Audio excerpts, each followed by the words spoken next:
Good morning, everybody. Welcome, Grey Soup, Grumpy Nest. So many here already.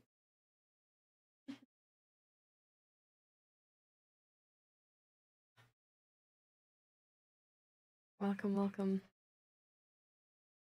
Music reminds you of Minecraft? I can see why. Hi, Corrupted. Welcome.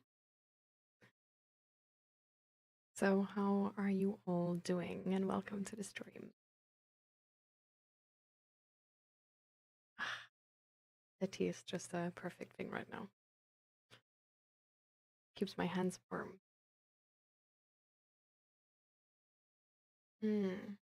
Want to go to bed, Corrupted? I mean, why can you not? No? Like, do you still have to work or, like, get something done?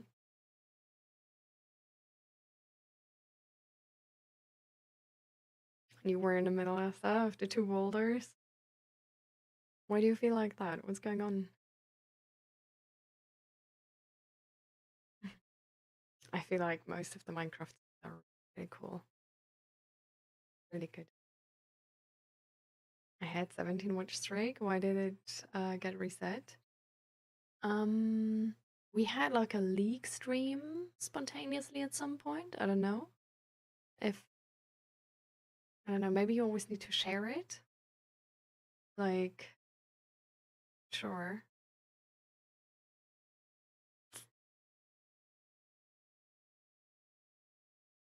No, I can't look up when there was the notification of your last of the 17th stream streak. I think I missed that.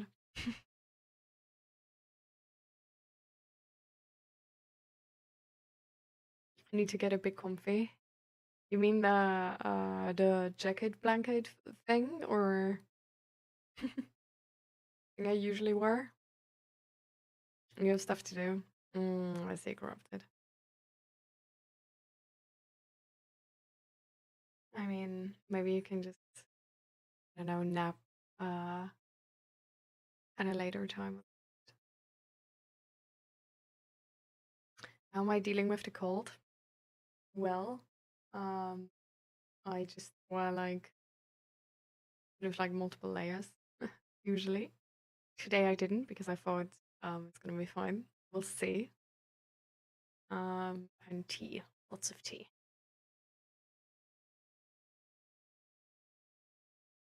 Hi, Talon.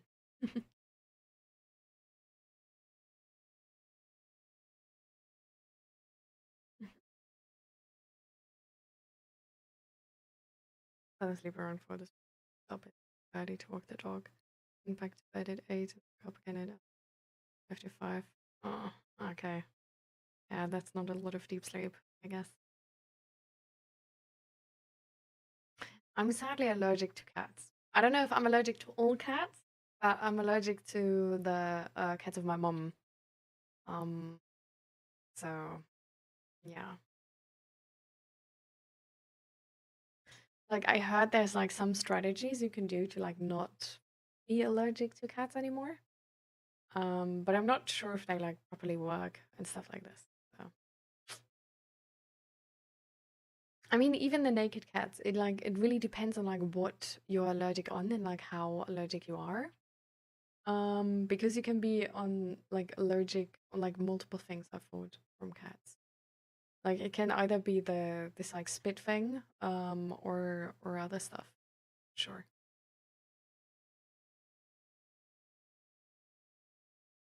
Yeah.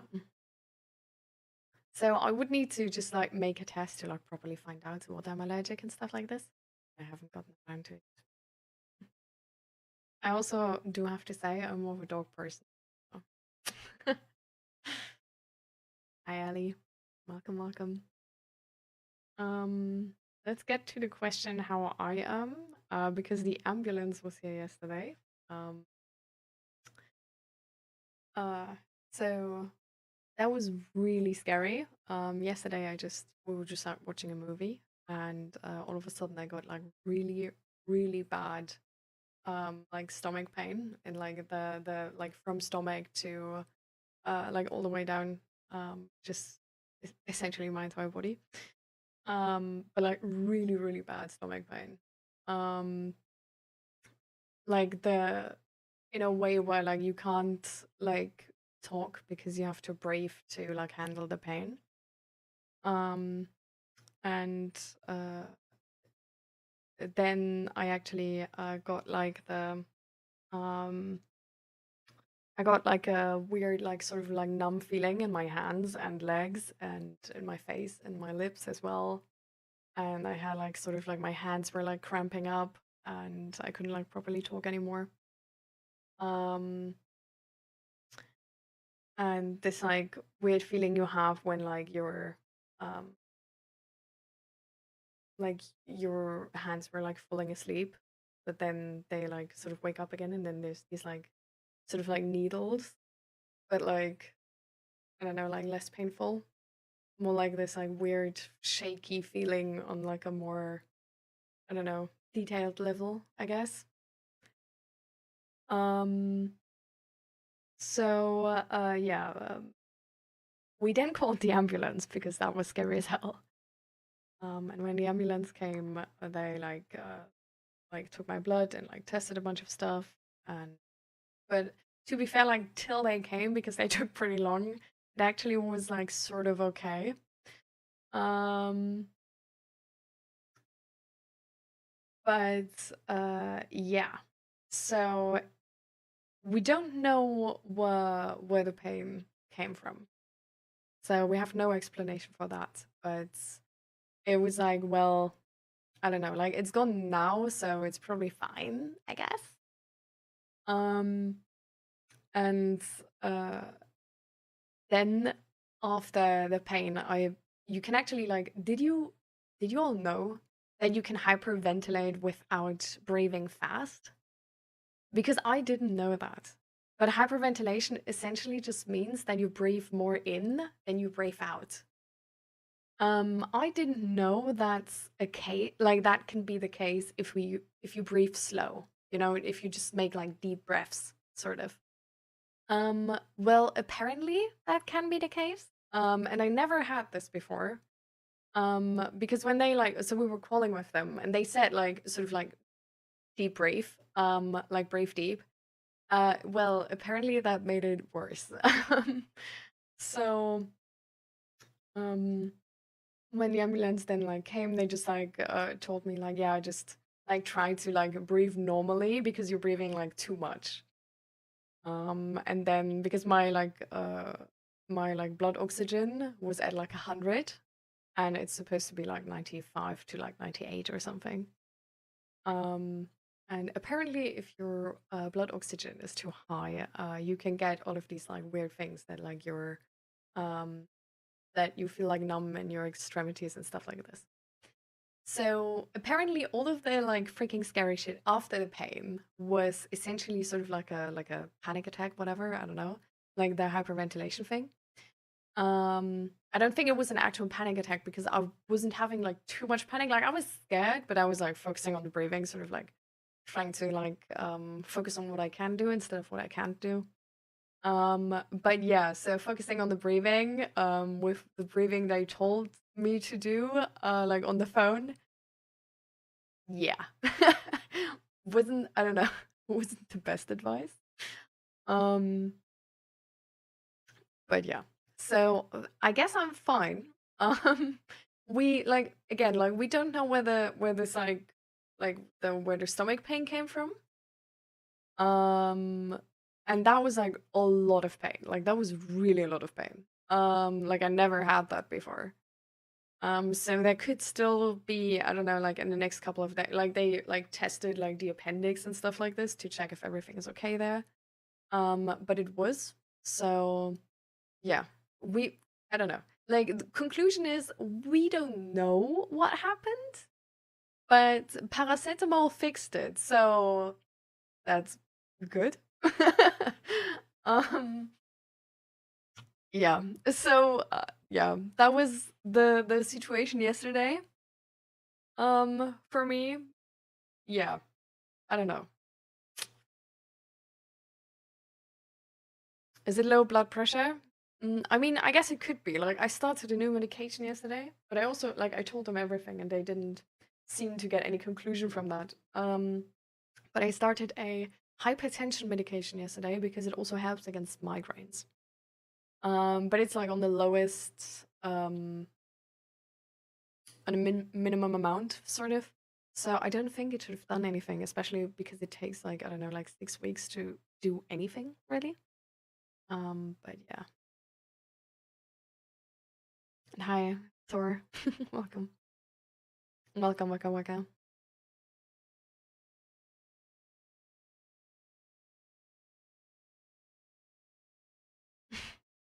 Yeah, I'm also like really glad that I'm okay. Like this seemed like turned out way better than I thought. Like I really, I don't know, like I was scared that I was having a heart attack. But apparently I don't. Like they checked my like blood pressure and like also my blood and like really anything. And my pulse as well and everything was fine. So even with like the low blood pressure, like I don't think that like even though the medication I took is technically like because it's like for the heart and stuff like this, it like taking down the blood pressure a little bit. But my blood pressure was still like really, really fine. Like it was like 120/70 or something. Yeah. So no, we don't know what's wrong. So I don't know, like everything like after the pain is apparently only the like breathing issue from like breathing through the pain and then like sort of like that's leading to like hyperventilation. Um but yeah, with the stomach pain we really don't know where it came from, but it was really bad. But the appendix is fine. What they did say is like only because the appendix is fine today doesn't mean it is tomorrow and stuff like this. So they were like, if you get this sort of pain in the next couple days, like you know, like go to the checkout with your GP and like see what's up. But yeah, they also told all of this to my GP, so I don't know. I'm gonna, I guess, text them if there's anything we should be concerned about or something. Yeah.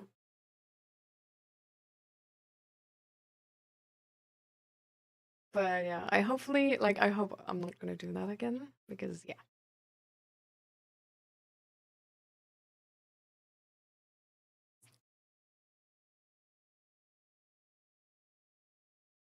Yeah, yeah, exactly. So that was the explanation they were giving. That like the sleeping arms and stuff like this, also the numbness, also the like clenching up of the hands and stuff like this. That's all the hyperventilation. And the pain in the beginning, that's the point where we're like, we don't know where that's coming from. But yeah, the sleeping arms and stuff like this is all from the like hyperventilation of like breathing through the pain. But yeah, I never knew that you could hyperventilate without breathing fast. Like I always thought like hyperventilation is this like breathing fast thing. So I never had that in my life because I don't like if I notice I'm breathing too fast, I like focus and breathe slower. But yeah, you can hyperventilate while breathing slow. It's literally only like the input is more than the output of air. That's hyperventilation. Yeah.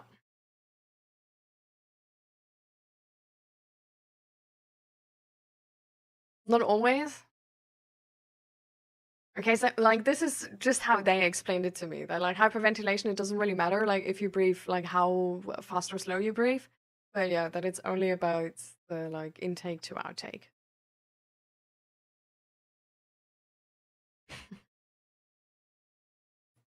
So yeah.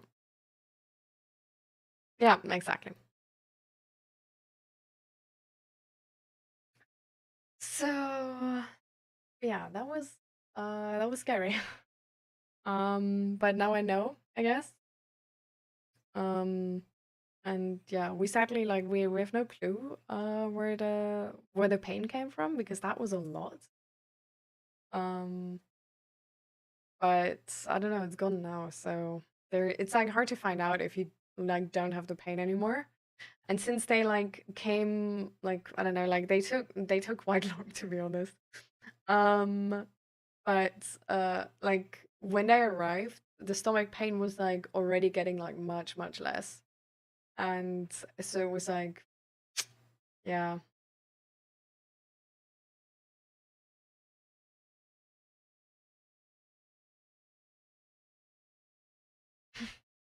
Yeah, I don't know. Like, I shouldn't, like, I don't think I had a severe case of constipation, but, um, yeah, I don't know. But, yeah, so,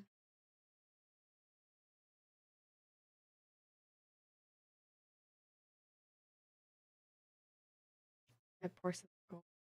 Is that like, I actually don't know that. Like, is that sort of a thing for like, I don't, is it like, meant for like toilet gods? Like, what? Where is like, does porcelain gods mean?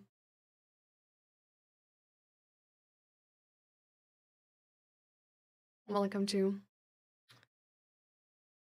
But yeah, so I'm gonna try to not do that again. Yeah. I see, I see. Yeah.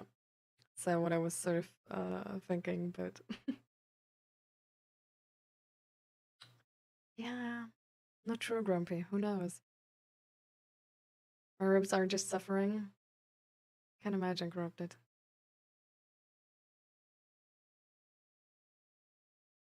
My brother was rushed by an ambulance for a heart attack a while ago and was bad in digestion.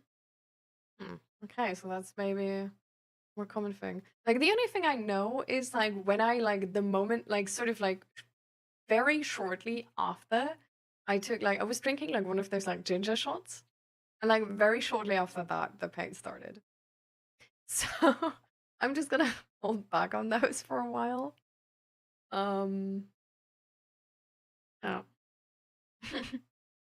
Hi Sushi, welcome, welcome. But yeah, thankfully it's over. So everything's fine. Well, I did like I drank like these ginger shots like a lot of the time. So I don't think it's coming from them. But that was like the only thing I just like ate like shortly before. So no idea.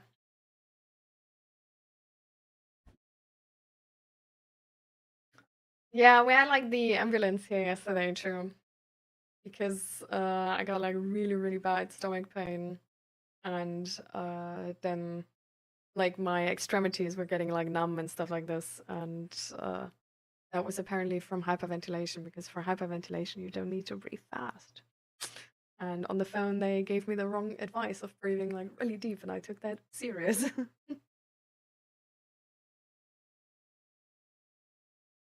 Yeah. They asked me as well if I'm pregnant, but I can't be pregnant. So that's like not a thing. But yeah, in that moment, like the pain, honestly, like I myself thought for a second, like, am I pregnant? Because it was really like, I don't know, like that was insane. Like the amount of pain was insane.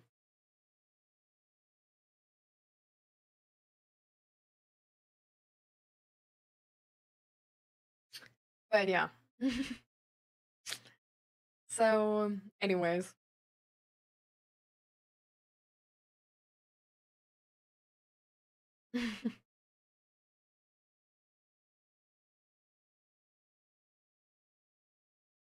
I would cry. What do you mean? Oh, yeah, because like if you would have that pain for you, it would probably mean like, yeah, no good news. But I mean, you hopefully don't get it. You're already for the like most like the most complicated part, I think, right? Like to like I thought like from 0 to 3 months, like not being able to like something not working out and losing the baby is like quite a high chance. But like then ongoing from like 3 months, it's like um sort of pretty okay. From all I know, like I'm not informed in that though, so but that's the information I have.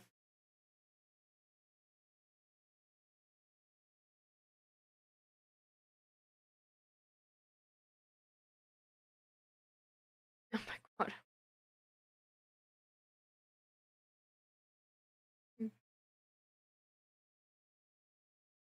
Yeah, great. Yeah. Be safe around those kitchen mixers. Like, that's a horror story.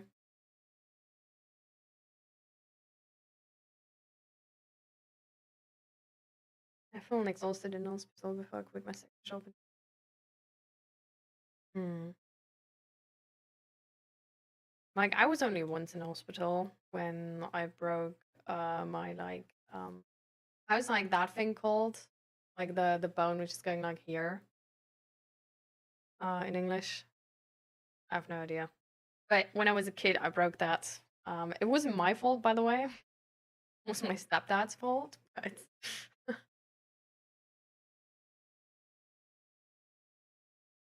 But yeah.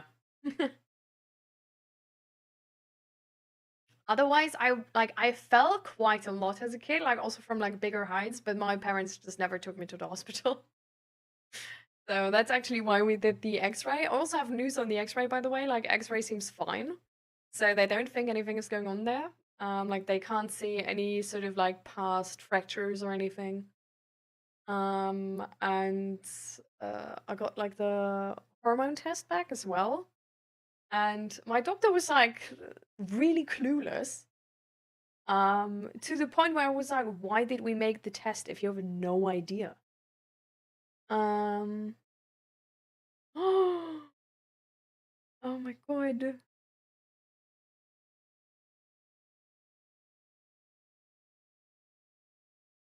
Our favorite Indian restaurant, like I just checked, I wanted to look up the hormone test, and then Zach had texted me, so I checked the message. And our favorite Indian restaurant, and we always order butter chicken, actually has like a new offer, which is like on Thursday. So today it's butter chicken 1+1, like free. So I'm like, hell yeah, let's get butter chicken today. So let's look for the hormone test. So yeah, apparently like my estrogen is like sort of fine. My progesterone is pretty low. So I think I still have like the estrogen dominance. But yeah, apparently we would need to make like more. I don't know. Like my doctor was so weird about this. I really don't know.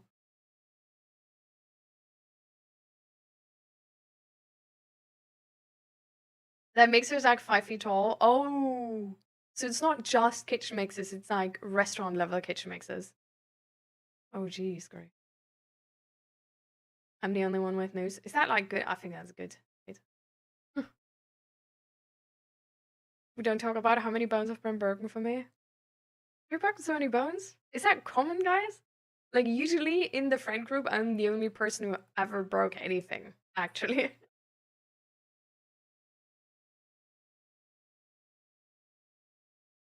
School loans means nothing if you're gonna get hurt trying to pay them, right? Yeah.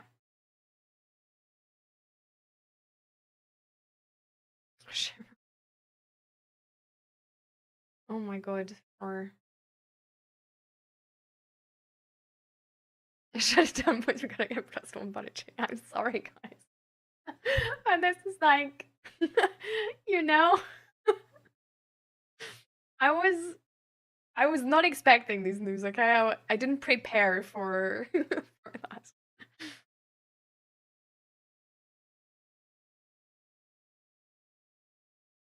Mm.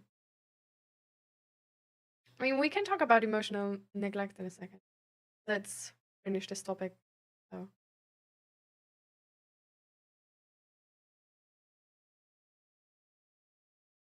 mm, good that it didn't. Better task which bone I didn't break. What's going on, guys? Why are you breaking so many bones?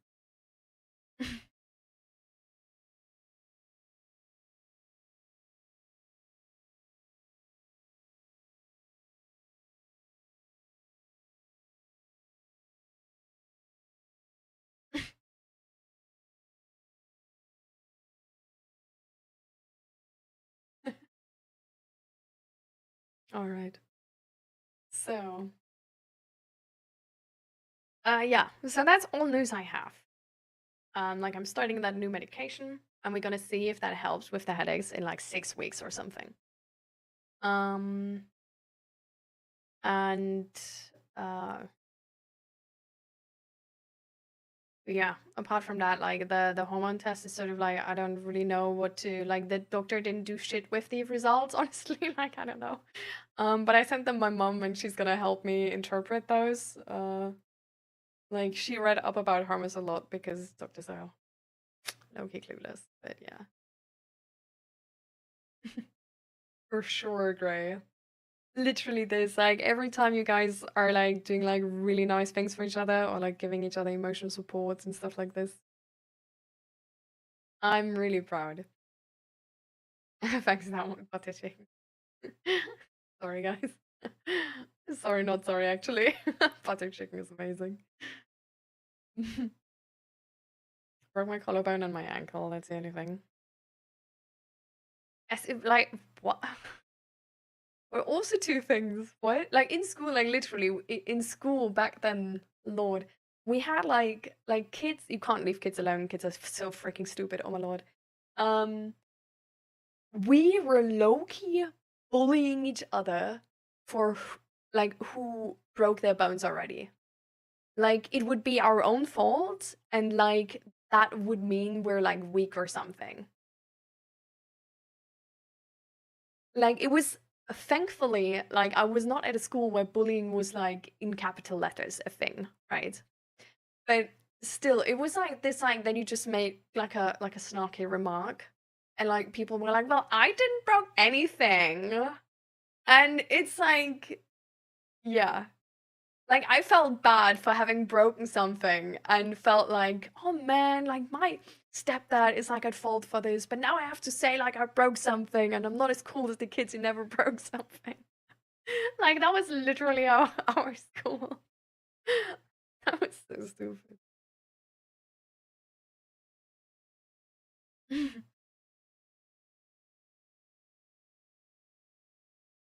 What? Why would I ban you, huh? What is Waterloo? I was already confused before because you said like it tastes like dish soap.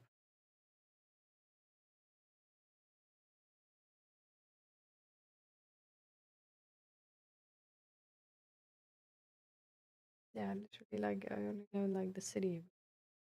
The drink? Waterloo drink? I don't know. Ah, that. I've never seen that. I don't even know if it's being sold in the Netherlands. I'm gonna be honest. Is that like, is it just a lemonade or is it like, I don't know, with like alcohol or something? Because the sort of like the way the can looks like it's something with alcohol, but I don't see any.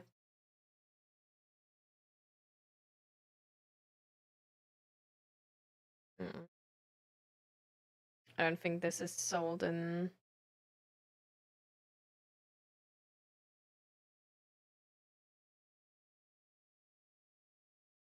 Wait, this is also, so there's also a beer which is like Waterloo Double Dark. Not only these like sodas. But yeah, I don't think this being sold in the Netherlands, honestly. Why is that? I fractured my spine. Lord. What have you done, Corrupted? How does this happen?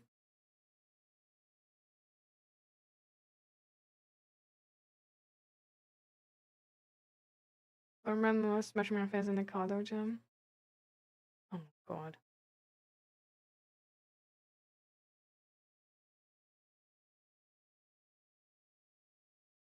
Oh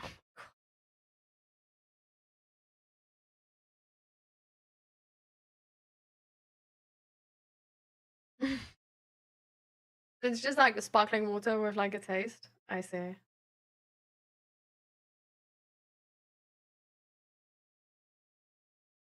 How much does a box of eggs cost over here? Let me check. Are we looking like 10 eggs or like, and like the cheapest ones or like the, like I'm gonna tell you the price of like the sort of the like bio eggs of like with, you know, like they're living outside and shit, like the ones which are like good for the chickens, you know? There's like 10 of them, cost €4 for 59. So the cheapest? Okay, I never bought the cheapest before, so let me check. I'm not entirely sure which ones are the cheapest, honestly. I'm gonna search from like the price.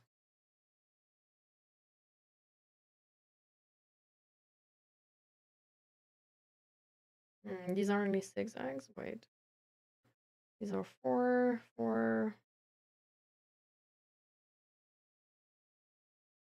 Why is there so much? These are also 6.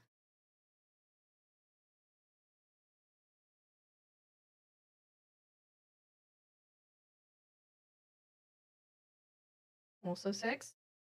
These are all 6. 7. Where's 10? I just want. These are 8. Oh wait, these are 10. Okay, here's 10 for like €3.69.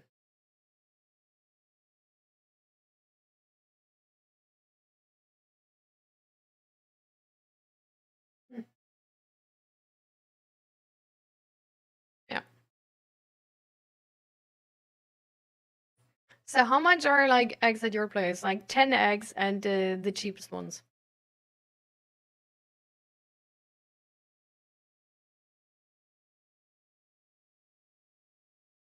The long story or the short story? Oof.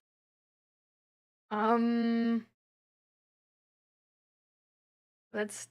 I don't know. Like, which one do you want to gift corrupt it? Like, is there, like.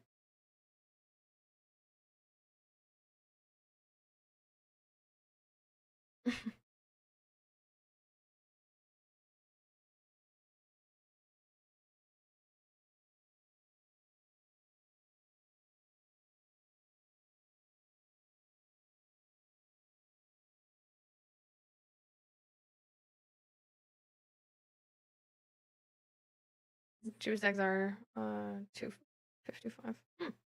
Yeah, so Albertine is $3.69.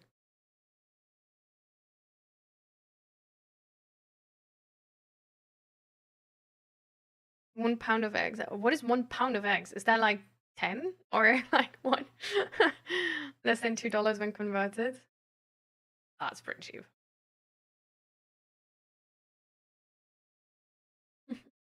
Welcome, pandas. My old work bought eggs in bags. Just liquid egg. What? That's a thing? Like, you can't do that here. You literally can't.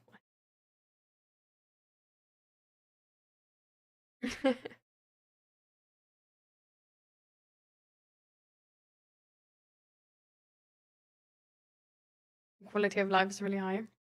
Because we have eggs which are €3.69 or what?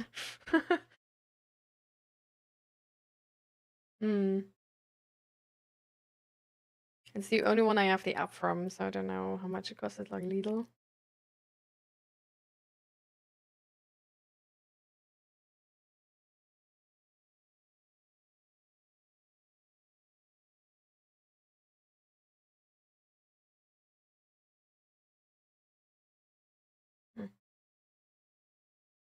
But yeah, I guess like 250 to 350 or something.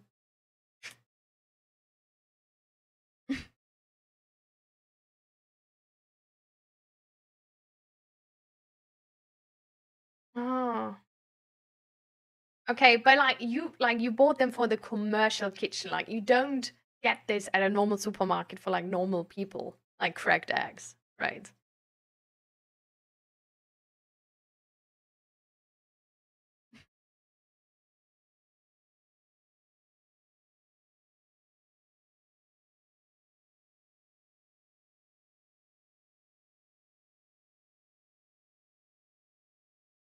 $12 eggs here in Australia is around $10, $12 in most shops.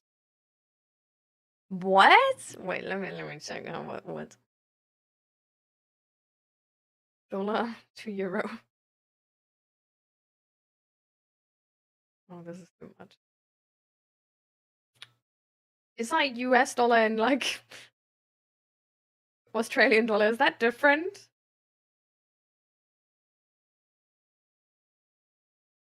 Nope. So 10 US dollars are €8.59. Aussie dollars are different. Really? I don't see it here. Ah, here. Yeah, I didn't read properly.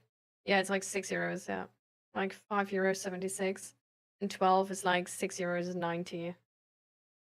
But that's still like well, I guess it's for 12.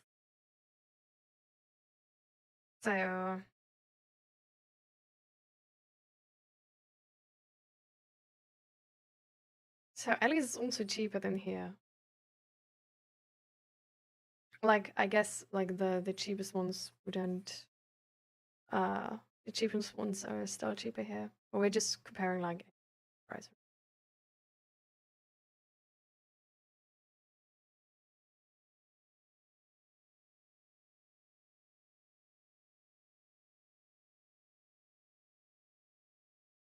Mm.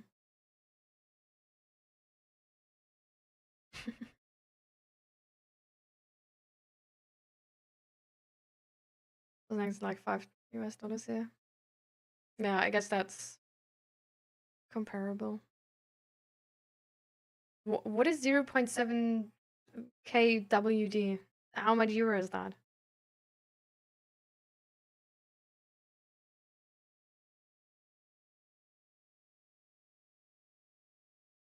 What is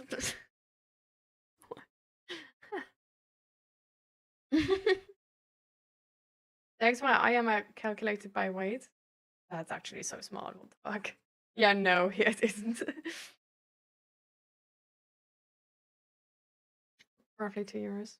Oh, okay.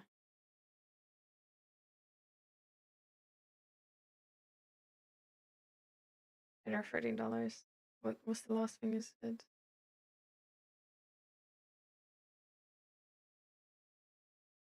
Oh, you were like a 3 to 5, but now you actually looked it up and it's like 8 to 13.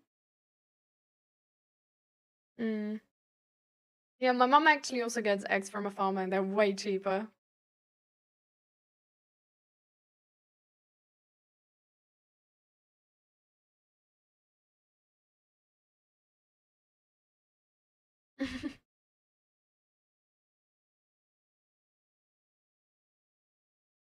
Oh, lol. It's crazy how the prices differ. Like honestly, I think I would actually really love to make like a normal sort of like price list for food. And then like the next time anybody of you gets like goes like grocery shopping, you just like we make like a whole table sort of, and you guys just fill in how much the stuff costs at your place. I feel like that would be really cool. Like then also just like for flour, sugar, milk, just to get like a sort of like a picture.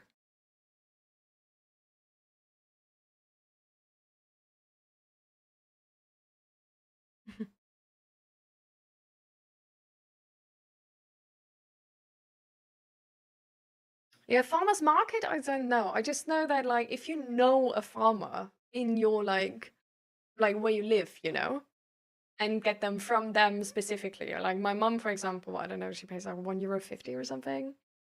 Like maybe €3. But then it's like actually like really, really good eggs and the chickens are happy and shit like this.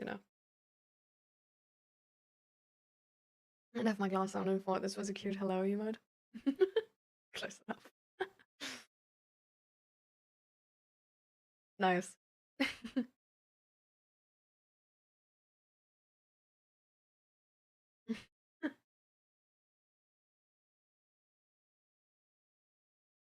Yeah. Chicks are happy and shit like this. Exactly.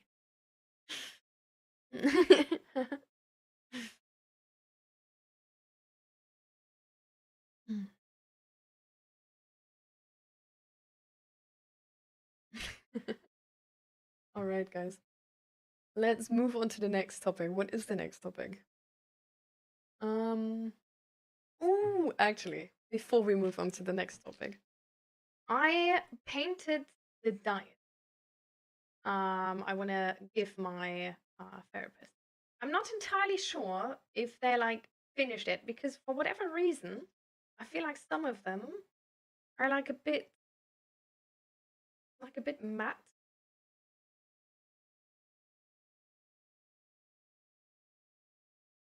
So I feel like I have to like go over them maybe another time or something. But yeah, I'm not entirely sure if I love the because I went for black numbers, like sort of black and like dark red.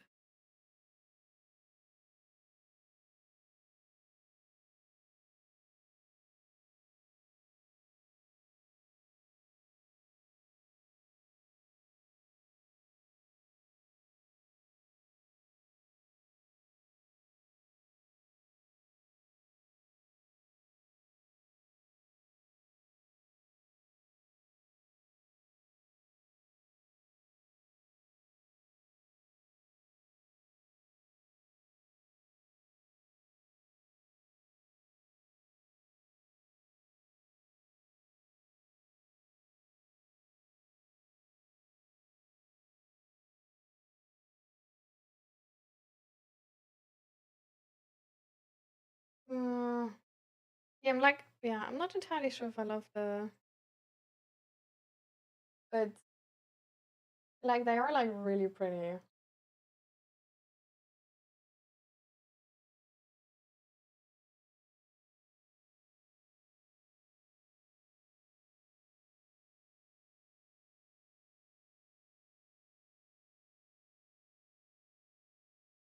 Yeah, I feel like some of them have like a bit of like I don't know.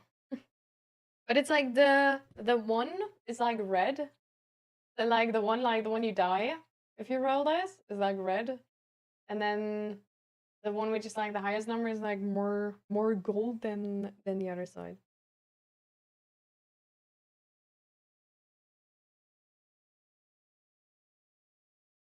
There's like a bit of like gold dust in them and wood.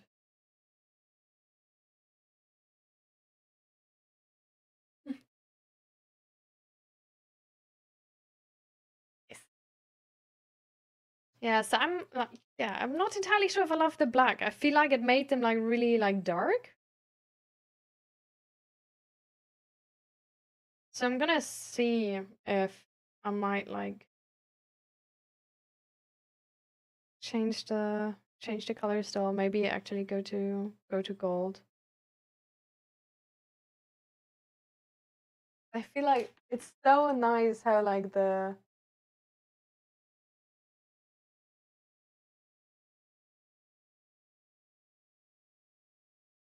yeah. Anyways, bleeding heart. Welcome, welcome. How you doing?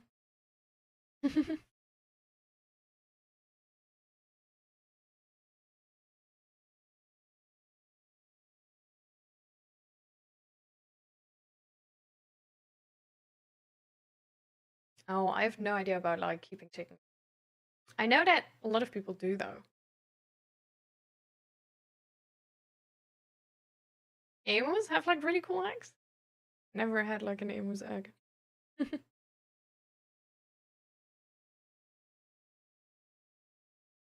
Painting Colors is a song I finished writing. Ooh, grumpy. Let's go. They look like candy. You can buy clear coat spray to make them super shiny. Yeah, like they should be super shiny. Like I polished them and everything. But I feel like the moment when I like, because I use like isopropyl or whatever it's called, to clean up anything from the from painting the numbers, and yeah, I'm not like I feel like there's some left which I need to get off. But I did that like late in the evening yesterday, so I didn't get to it yet.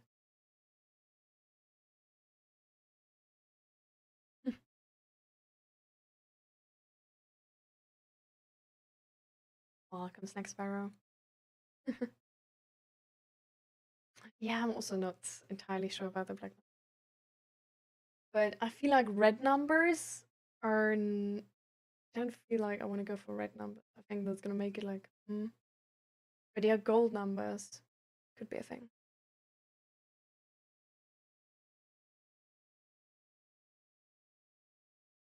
Welcome, Gunnar. How you doing?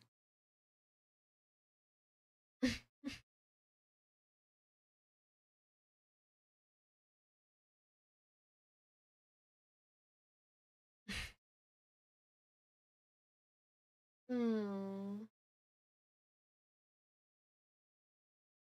Oh, corrupted. I mean, is there any like better solution you can find for this? Like a friend who's coming by, or like a nanny or something who's gonna help you a little bit, or like, is there anything the doctors can do?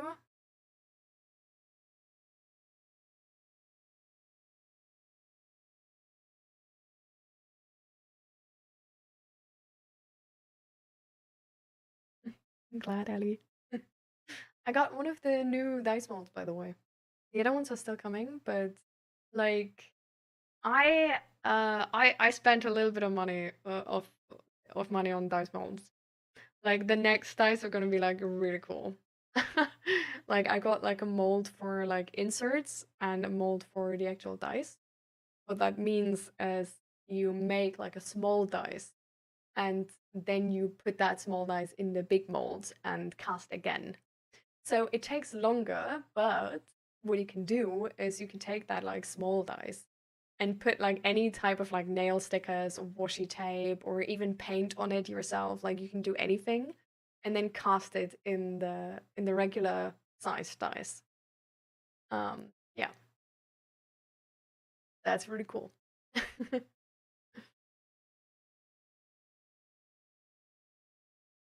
So yeah, they can be like really, really nice.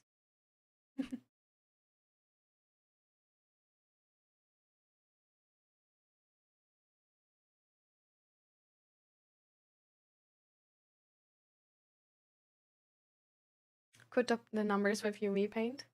I mean, I can still like I can get the like black ink out and like ink them again. Like that's not really a an issue, but it's just more of a thing of like I'm not entirely sure if gold will look better or if it's gonna be like too much gold. So that's more like the thing. Like I really thought like the black is gonna do it. And yesterday evening I couldn't like see it properly because I didn't have like daylight anymore. But like yeah, now in the daylight I feel like they're a little bit too dark because of the black. So I do want to try the gold, but yeah, it's like no worries. Like we've done this a lot, no big deal. Like it's gonna take some time, but it's like fine.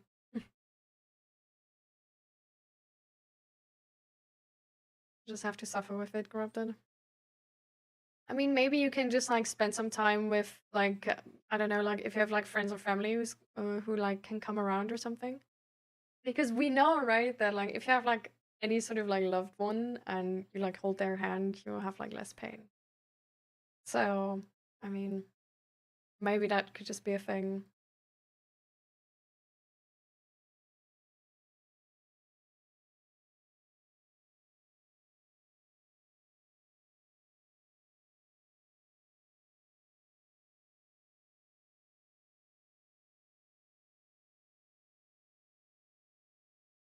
Oh, what's going on, Noguna? What do you mean fighting the greedy pretty hard?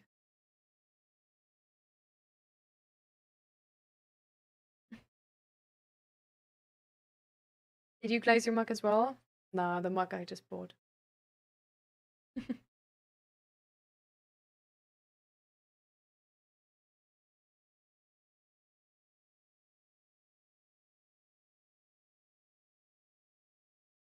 That requires me to get up and clean. Why would you need to get up and clean? Or your sisters or something too? Thank you for the follow. Yeah. Should we actually come to mental health topic today? My house is a mess.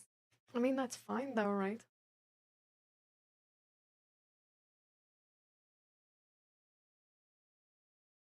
I mean, considering your situation,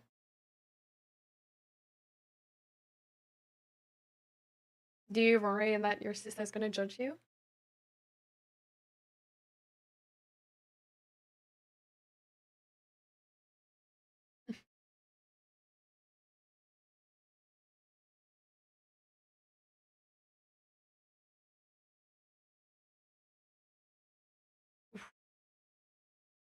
Asked for glimmer, just a trace of light, but the torchbearers set my soul alight. In search of warmth, I finally found that flame, and in the end, I watched my own world completely burn in their name. I really like the. I like how this is like, considering the last time I tried to read a poem from you guys. Thank God, this is just, like easy like rhyme scheme. It's like very nice to know like what should rhyme with what. So easy to read. It's really nice.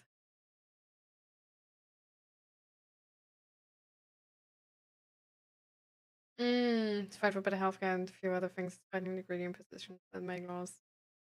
I see you, Guna. Good luck and stay safe.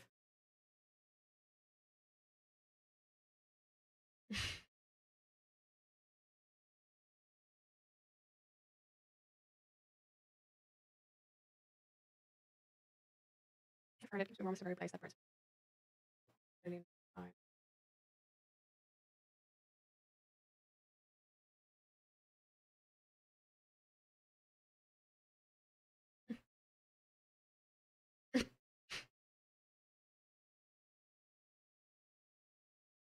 So, in the beginning of the stream, we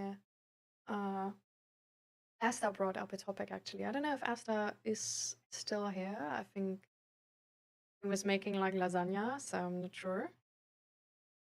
But he brought up the topic like emotional neglect we could talk about. We could also talk about something else if he's not here yet and wait for him to come back and then talk about it. You here? Do you wanna share what your therapist told you about emotional neglect?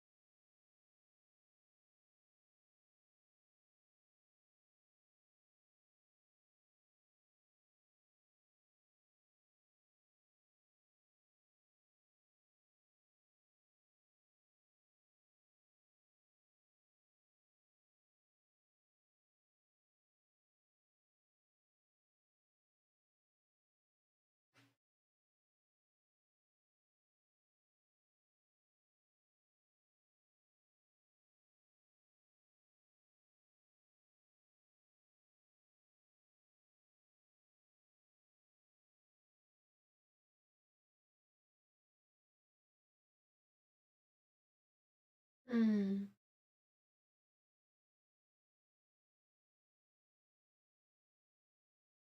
So did it help you to understand a few things about yourself better, Asta?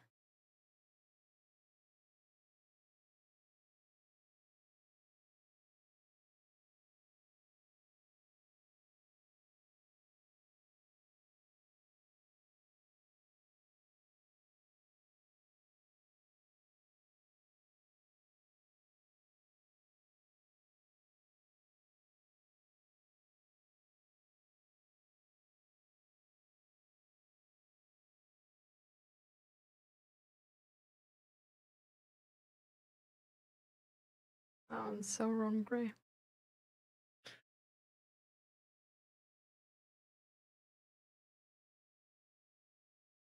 Mm.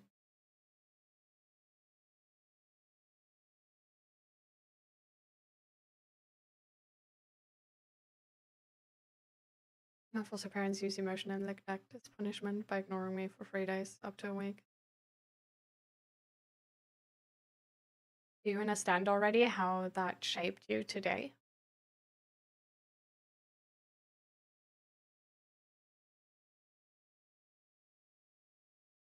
Grown men can enjoy a good weighted dinosaur too. That's true.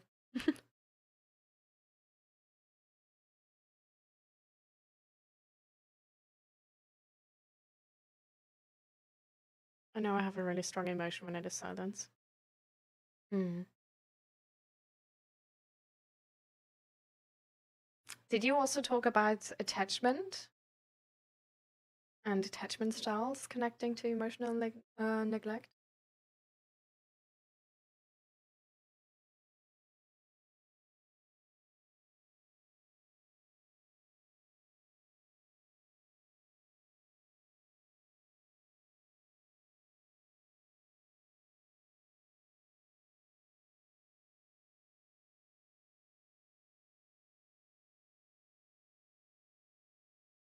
You can come back to the poems later. Right now I want to focus on Asta.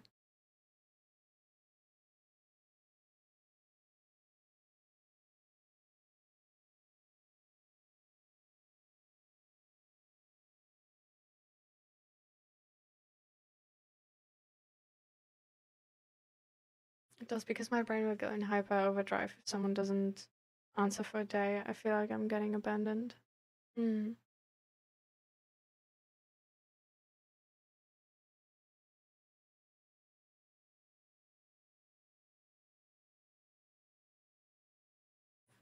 From the few things I've read so far about abandonment styles and attachment styles connected to abandonment, this is actually called like the anxious attachment style.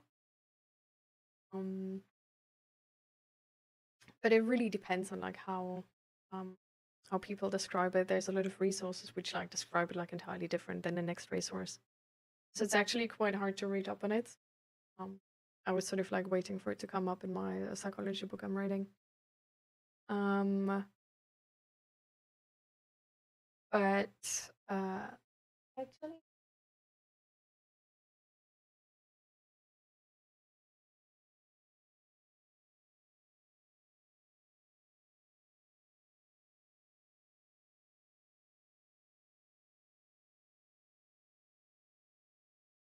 I thought attachment styles were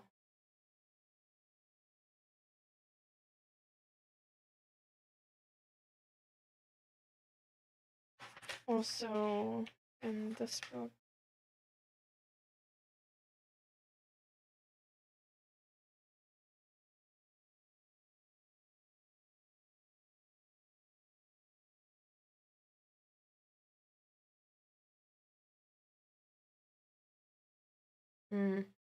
Okay, they approach it from a different. So it's essentially it's also about your experience as a child and how the how it works together with your parents and stuff like this.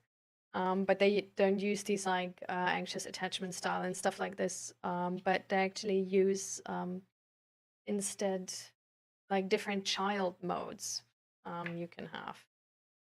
And the ones they use here are the vulnerable and angry child mode, dysfunctional parent mode, coping modes, and healthy adult happy child mode. This is a really interesting book. I didn't read it entirely yet. I'm like, I don't know. How is that fucked up? Right. Different. Well, anyways. This book here, it's called Breaking Negative Thinking Patterns. It's a schema therapy, self-help, and support book. This was actually recommended to me by my psychologist, and yeah, like as you can see, I'm like trying to read through it, but then the actual psychology book sort of arrived, and then I sort of started to read through that instead. But this is a really nice book actually to understand yourself as a kid, and also how your childhood has influenced you and how it's influencing you today. So whoever's interested, is like a really really nice book and a lot of knowledge.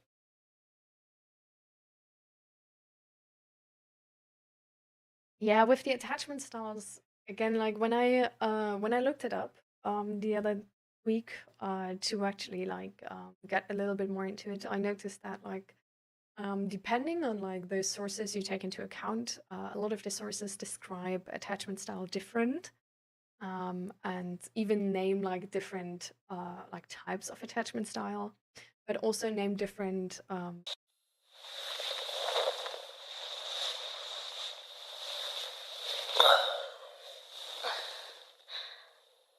う行くの？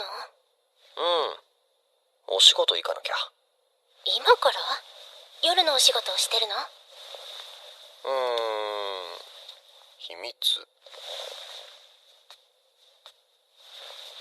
ね、また会える？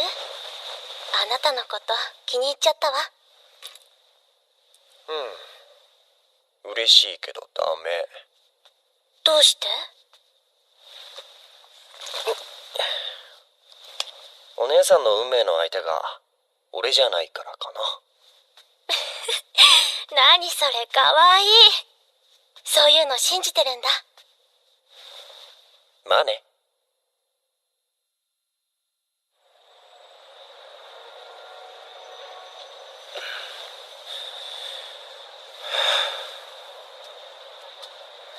原さん？はい。どうも、上沢です。この度はご依頼ありがとうございます。神様？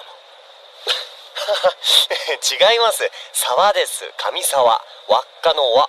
あですよね。天然なのかな。失礼しました。律儀。どこか入りましょうか。そこの喫茶店でいいですか？はい。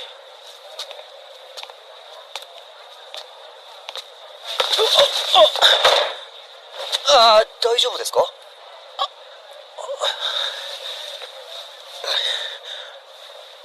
段差気をつけてください。はい。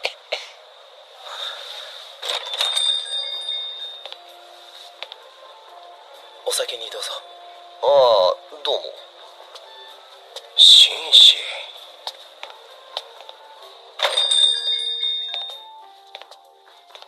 禁煙席で大丈夫ですか？俺はどっちでも。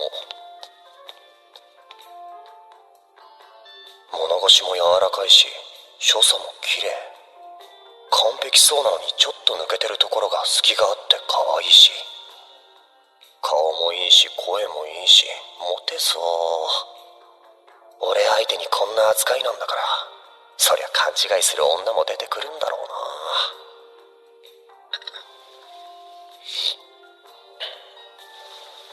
じゃあ早速話聞かせてもらいましょうかね。ストーカーに悩まされてるとのことですけど。はい。相手が会社の上司の娘さんなので穏便に済ませたいんですけど、何を言ってもやめてくれなくて、精神的にも参ってきて、何か対策できることはないかと検索をしたら、そちらのサイトが出てきて、普段は運命とか縁とかそういうのを信じないんです。でも藁にもすがる思いで。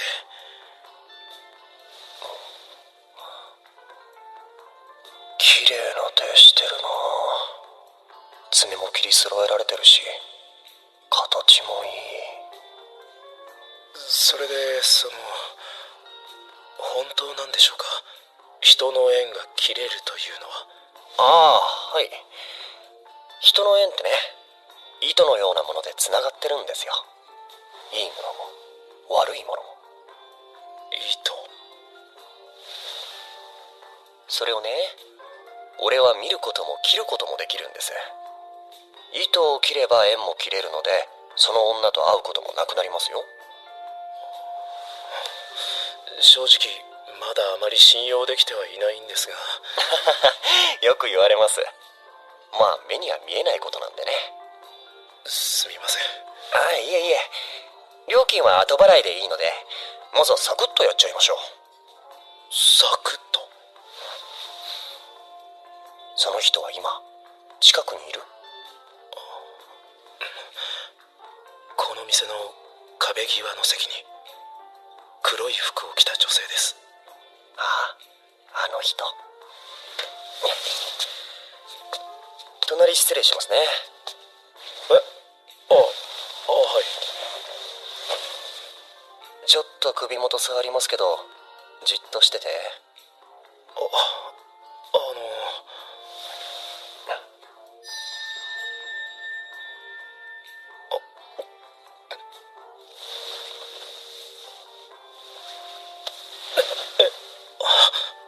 上沢さん、我慢して。はい。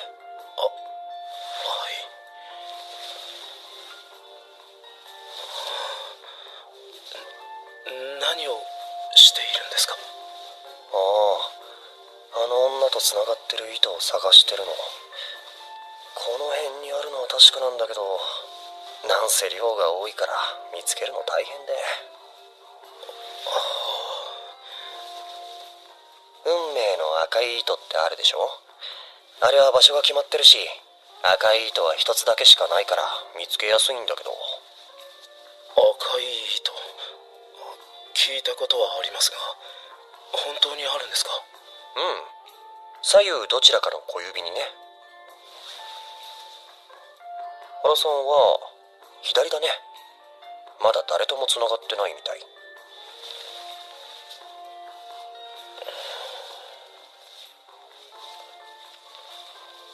あったあった。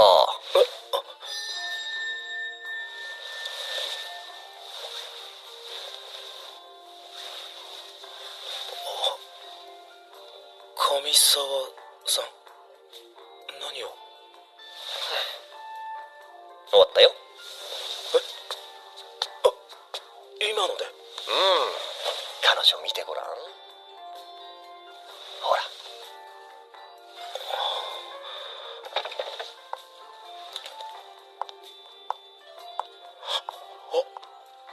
帰った。ま、今日だけじゃ実感できないと思うんで、1週間後ぐらいにまた会えます？はい。夜でしたら。じゃあ20時に同じ場所で。代金もその時にお願いしますね。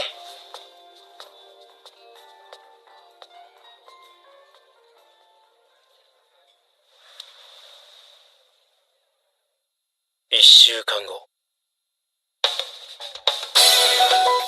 ドラコミックスデラックス、吉尾明原作、ブリリアントプリンドラマ CD、 叶わぬ恋の結び方。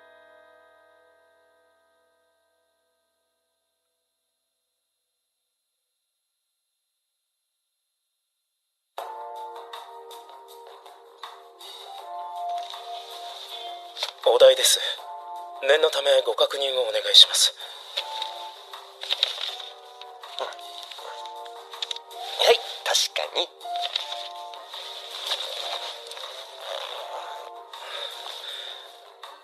ありがとうございます。おかげでストーカー行為もやみました。助かりました。いえいえ、お仕事ですから。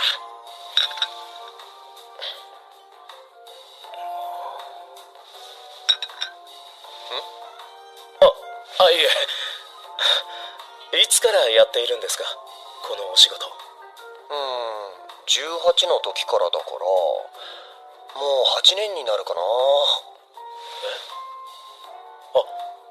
すみません。大学生くらいかと思っていたので。いい年してこんな派手な格好をしてって？そんなこと。気を悪くさせてしまったなら申し訳ない。冗談ですよ。原さんは32だっけ？今更だけど、俺全然年下だし、敬語使わなくてもいいですよ。俺も砕けた喋り方の方が楽だし。じゃあ。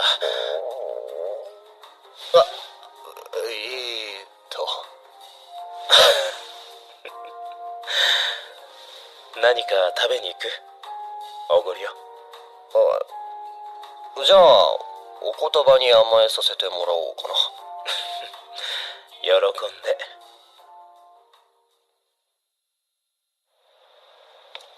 ごちそうさまでした。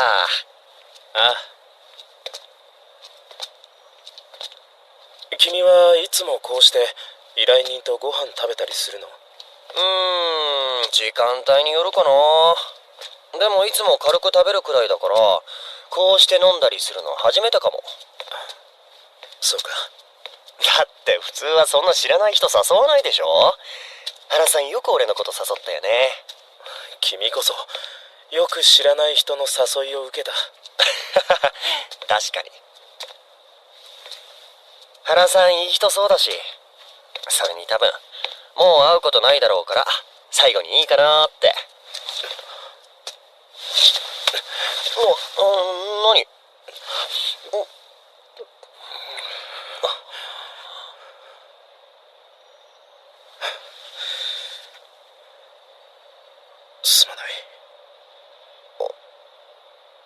忘れてくれって言うなら忘れるけど。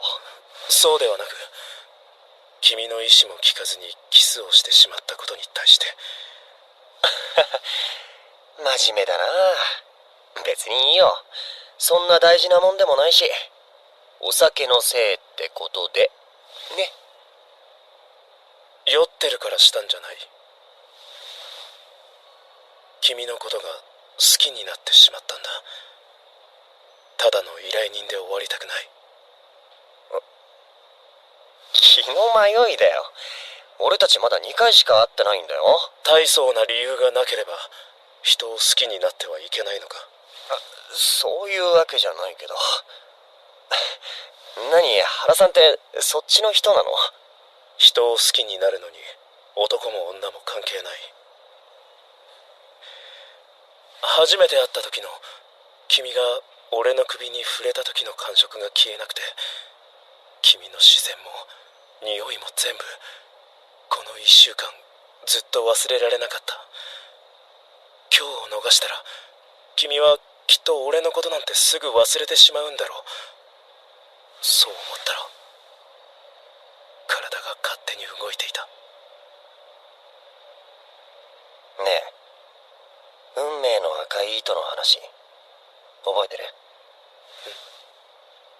ああ。あれね、俺にはないんだ。俺はね、誰とも結ばれないんだよ。俺はただの通過点で誰かの一生ものにはなれない。そういう運命なの。原さんの赤い糸はまだ繋がってないけど、いずれ運命の人が現れて俺から離れていくんだよ。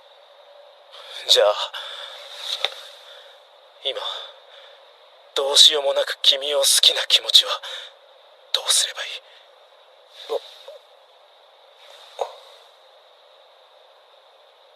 そんな目で見ないでよ。本気になって傷つくのは俺なんだよ。セフレならいいよ。俺はさ、こんなだから行きずりの相手としかセックスしないんだけど、相手が捕まらない時に連絡できる都合のいい人が欲しかったんだよね。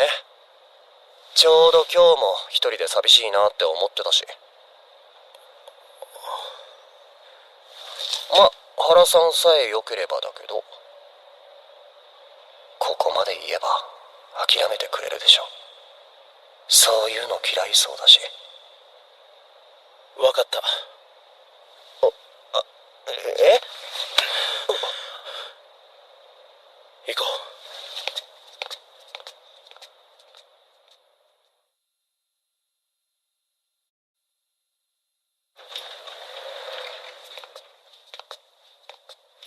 ラブホ。どの部屋でもいい？うん。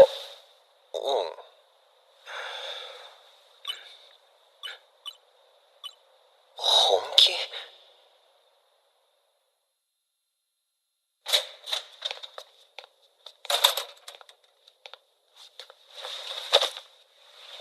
さ、俺が言うのもなんだけど、やけになってるだけならやめといた方が。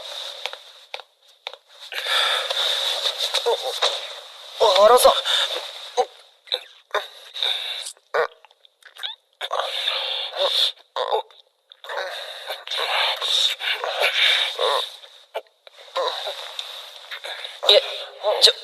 何この手つき、手慣れすぎじゃない？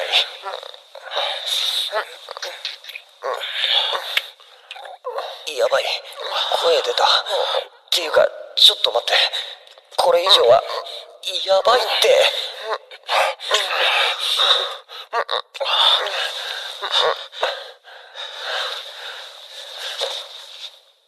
マジか。うわ、軽々？ちょっとショック。じゃなくて、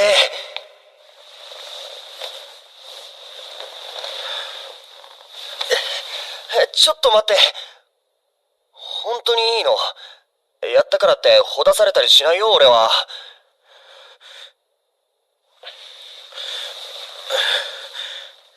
よくない。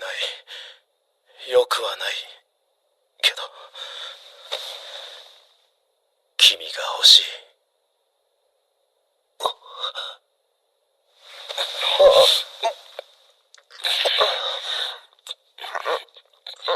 ほんと想定外だ。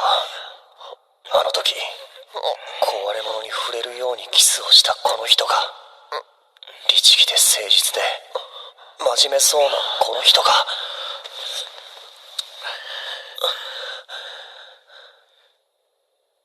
こんなキスをするなんて。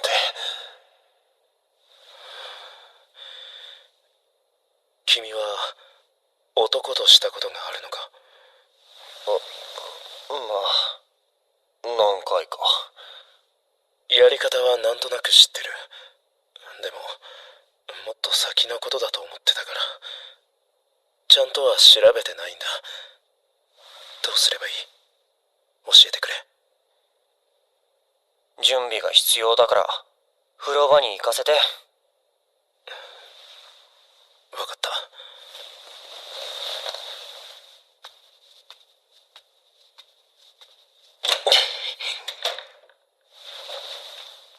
考えが甘かった。自分で言い出した手前逃げらんないし、そもそも逃げられそうにもないし。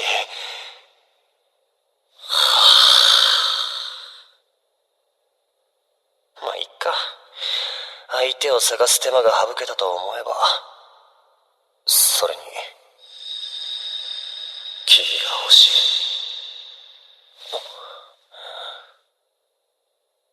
あの人がどんなセックスをするのか興味がある。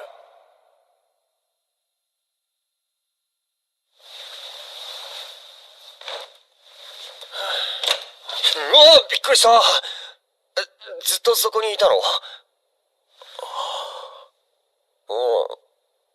何？髪降りてる。ああ、ちょっと濡れたから。前のが好きならセットし直そうか。いや、可愛いなと思って。本当にあのキスの人と同一人物か？なんちゅうギャップ。原さんもシャワー浴びてきなよ。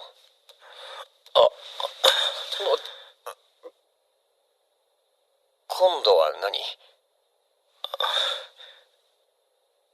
逃げられたら困る。逃げないよ、ここまで来て。じゃあ一緒に入ろう。いや、いいよ。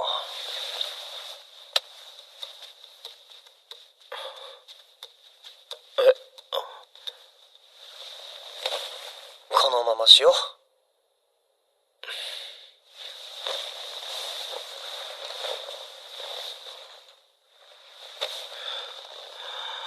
待って。条件がある。連絡は俺からのみ。泊まりはなし。恋愛感情は出さない。これが守れないならできない。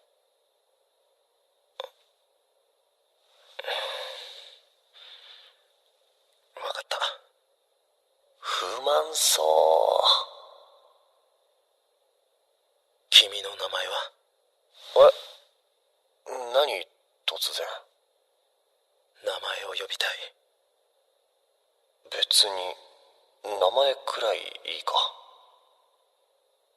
薫。いい名前だね。そう。俺はもっと男らしい名前の方が良かったけど。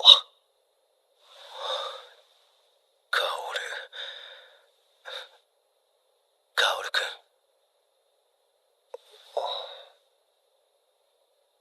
やっぱり教えなければよかった。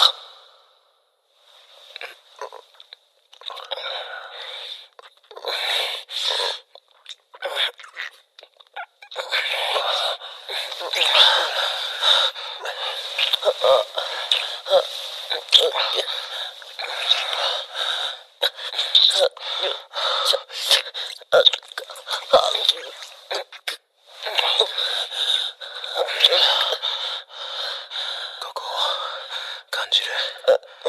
そんなこと。それ。かわいい。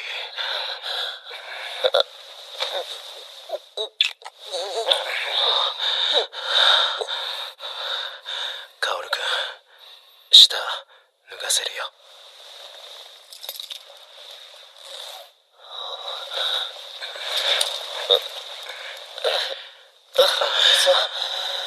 男の経験ないんでしょ。できんの？やめるなら今のうちに。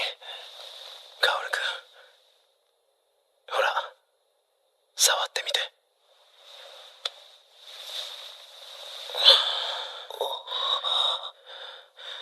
大丈夫。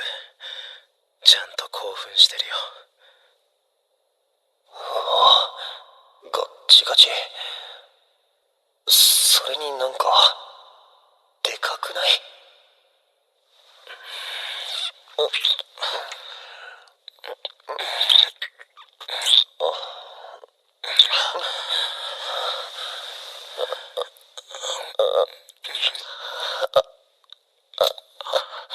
あら、カ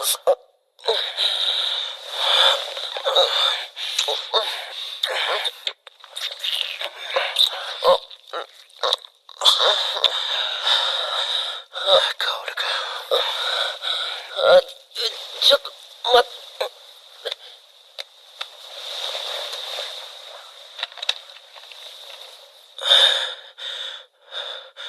俺にやらせて。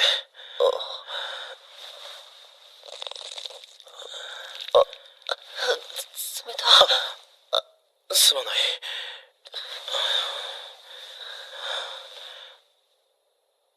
指入れるよ。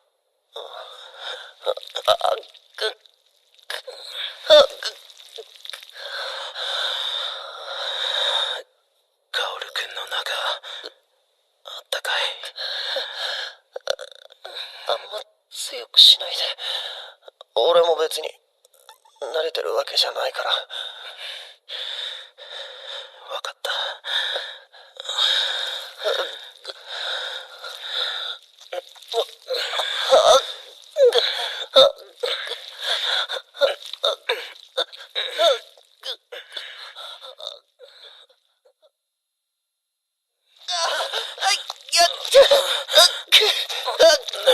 待って、ダメだって。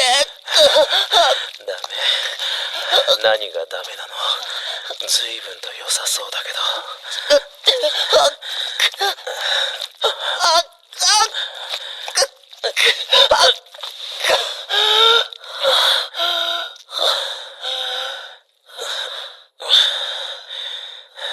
また行っちゃったね。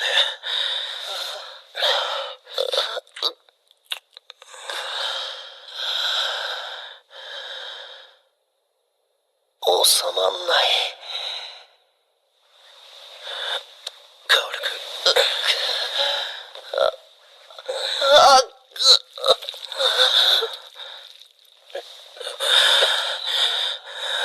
こんないやらしい体でどうやって女の子抱いてたの？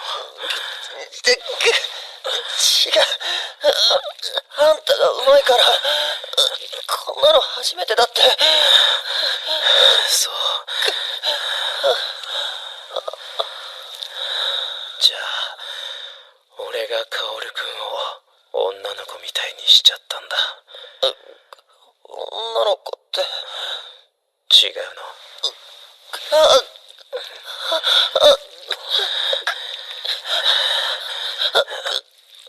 乳首いじられて、中かき回されて、こんなに溢れさせて、そうじゃないって言える。かわいいね、カオルく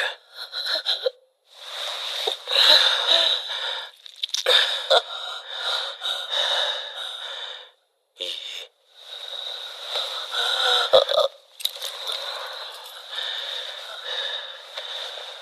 力抜いて。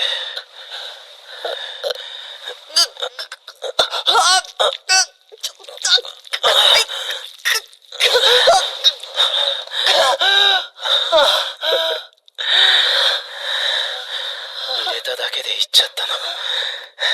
かわいいね。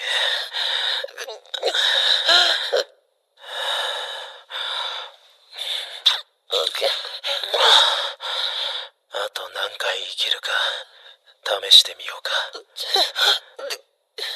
まま動くよ。まだ行ったばっかだから。奥の方が好き。奥まで着くとキュッてする。いいみたいだね。だってこれすごい。こここすられるの気持ちいい？原さん、いや、ちょっとカオル君、こっち顔見たい。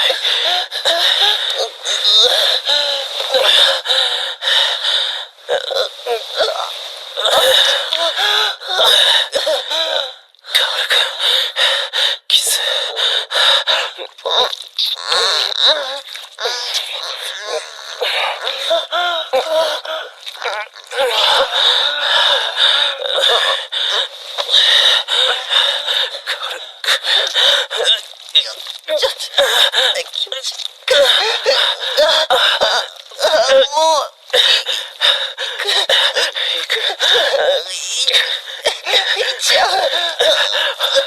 俺ももう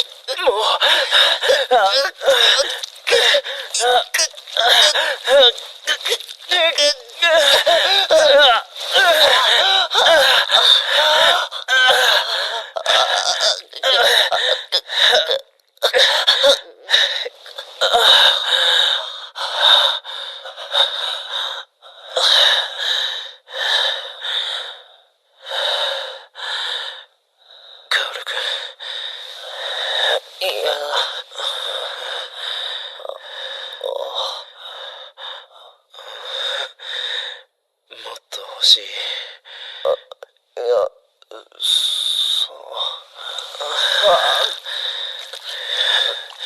嬉しいな。気に入ってもらえたみたいで。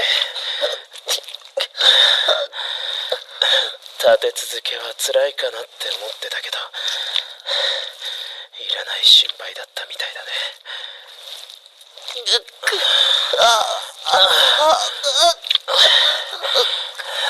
っぱいしようね、カオルくん。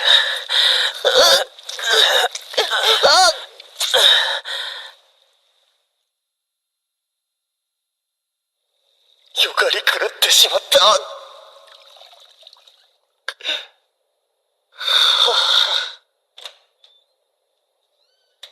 行き過ぎてしんどい。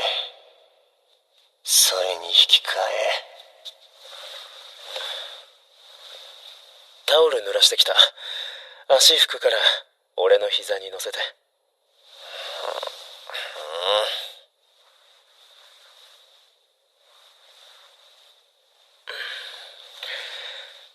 体は平気？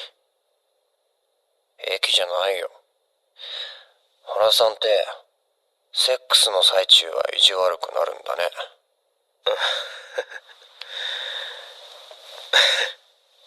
いや、俺が意地の悪いことを言うたびに君が締め付けてくるから、それが可愛らしくてね、つい。違うからね。別にそういうの好きなわけじゃないから。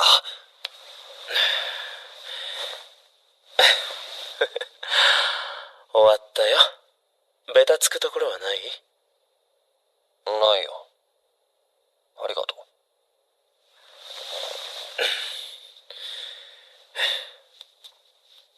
俺もうちょっと休んでくから、原さん先帰って。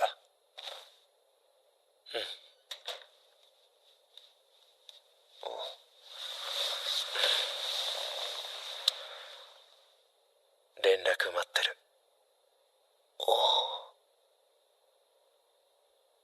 好意を向けてくる相手と一緒にいていいことなんてない。気持ちが引っ張られる。相手を悪く思ってないならなおさら。気が向いたらね。あんたのため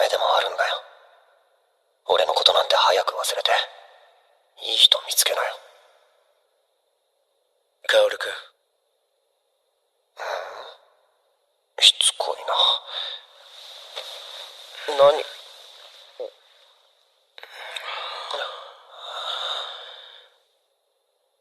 すみ。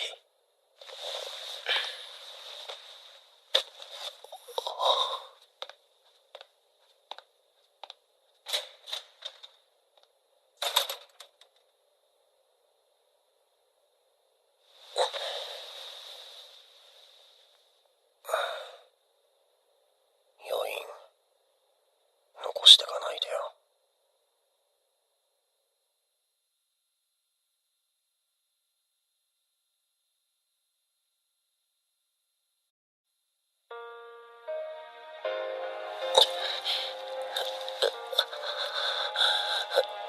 いけない。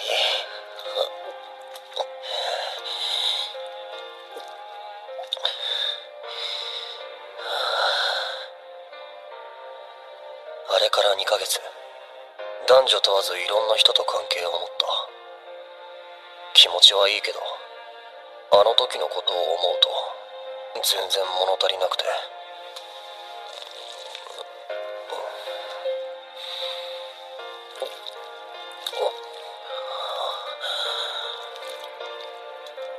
こうして帰ってからも一人でするようになってしまった。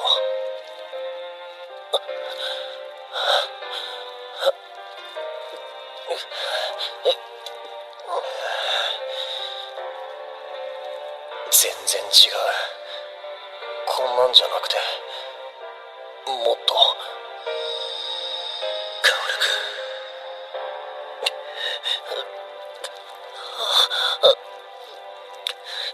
どうしても忘れられない。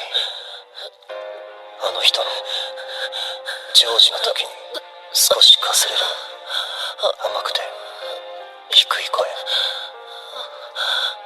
綺麗な形をした手が自分の体を這う感触、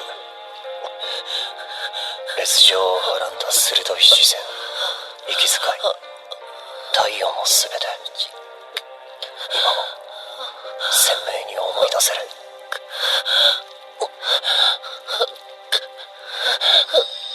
いけないの。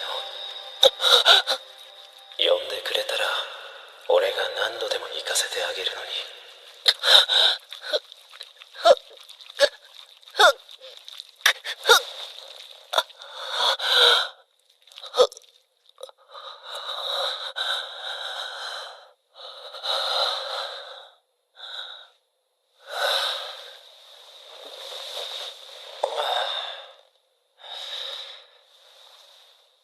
なんつう想像を。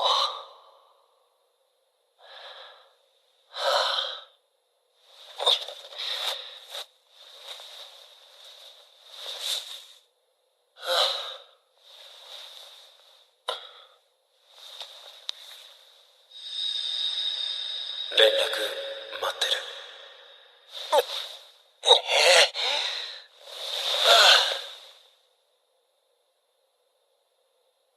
今さらだ。あの人だって2ヶ月も連絡来なきゃ気持ちも冷めてるでしょ。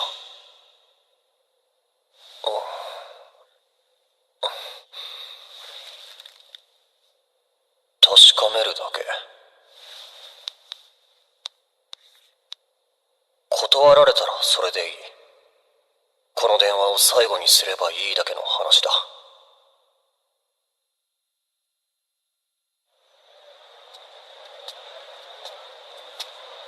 カオル君。引っ張られるな。俺はただこの人を利用しているだけなんだから。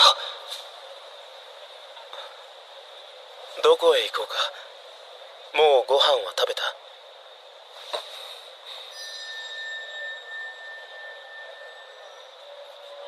糸はまだ繋がってない。ホテル行こう。もう？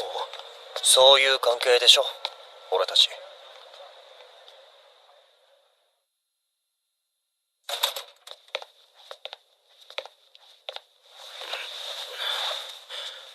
カオル君、シャワーはどうする？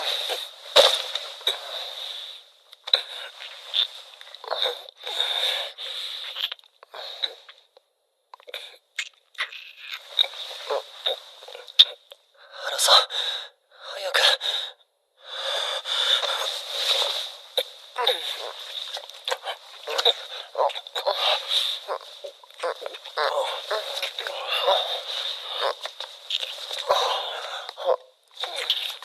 原さん。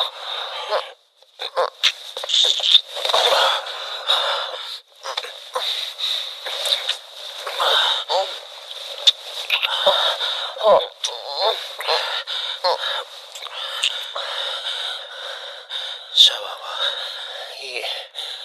このまま。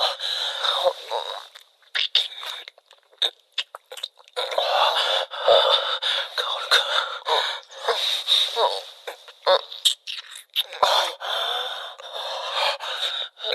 それからはもうなし崩し。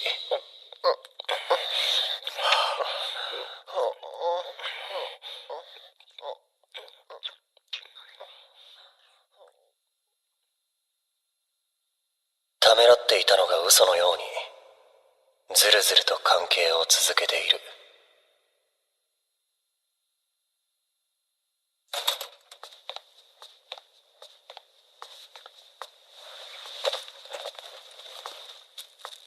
カオルくん、何？今日は一緒にローション風呂に入らないか？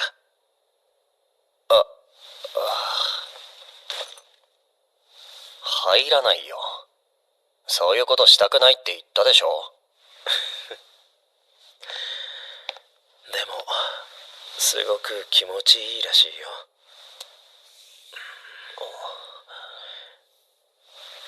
ほら、前儀だと思えば。ね、先に入ってるよ。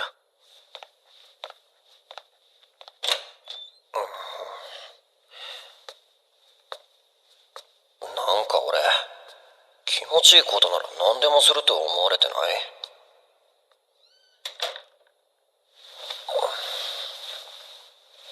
心外な。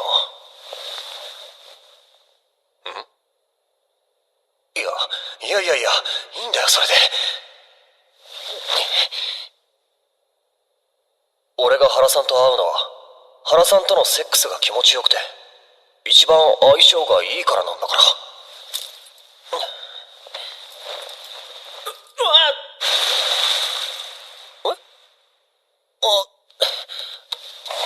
原さん？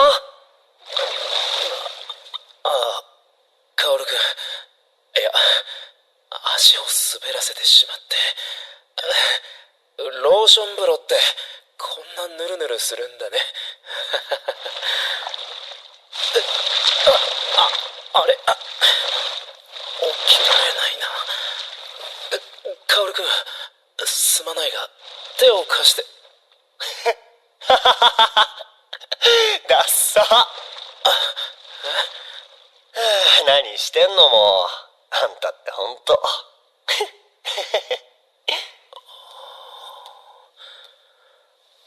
ほら手、同時。入るとき気をつけて。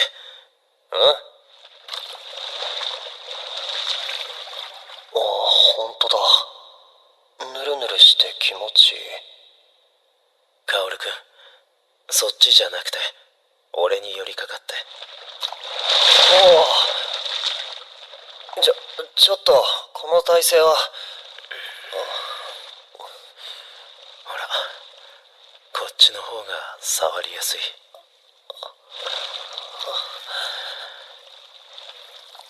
どう？気持ちいい？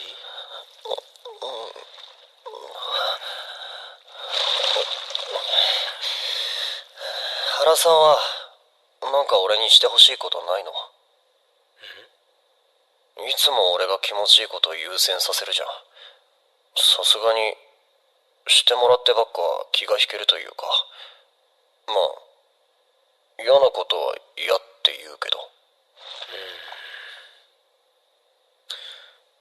ないな。そんなわけないでしょ。そう、俺はこうして君に触れることを許してもらえているだけで十分だから、特別してほしいことなんてないよ。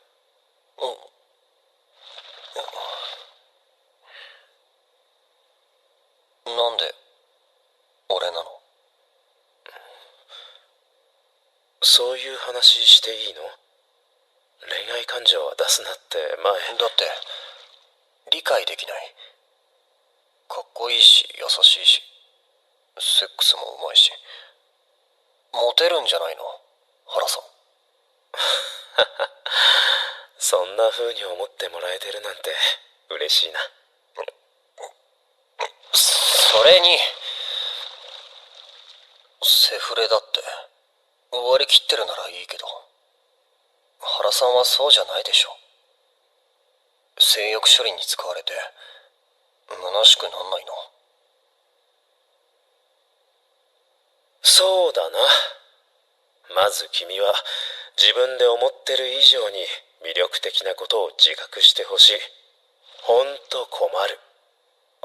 は？それに俺は結構自分のしたいようにしてるし、最終的にそれで傷つくことになったとしても、君に傷つけられるならそれもいい。だから心配しなくてもいいよ。そんなんじゃない。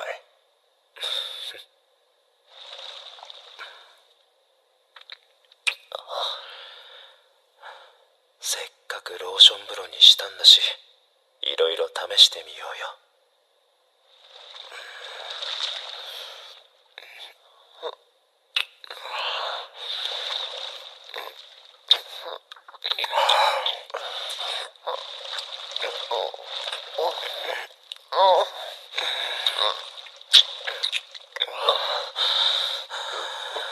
背中弱い？そんなこと。じゃあこっちは？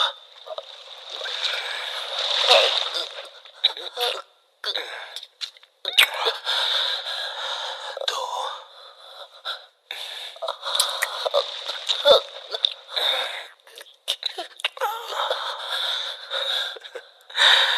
カオルくんってどこも敏感だよね。それやだ。もう入れてよ。まだダメ。ほら、反対側もツンと立って吸ってくれって言ってるみたい。何言って。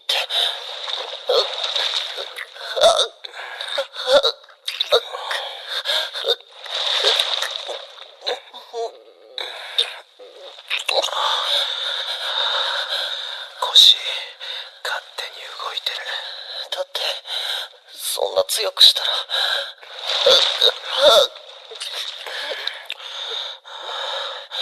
俺のとカオルくんの一緒に握って。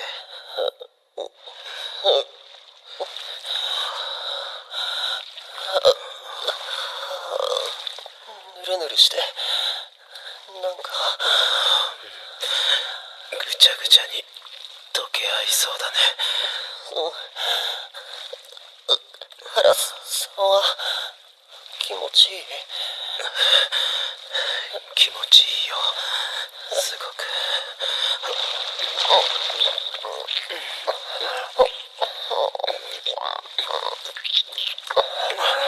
原さん、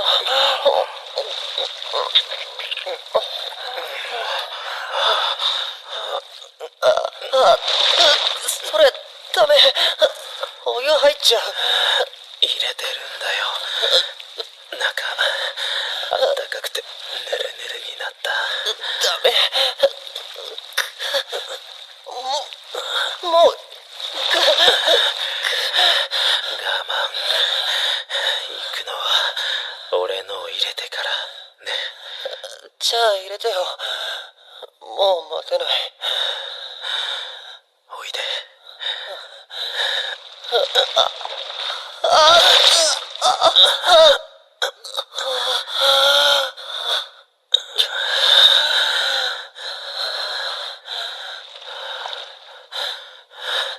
行っちゃった。ちゃうね。かわいいね、カオルくん。そういうのいいから。かわいいよ。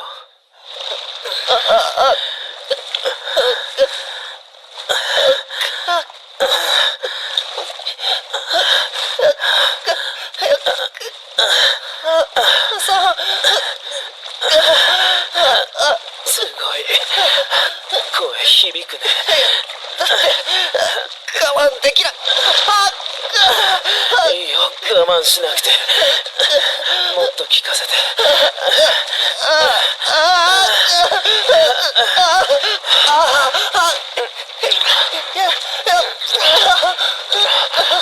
また行きそうだね。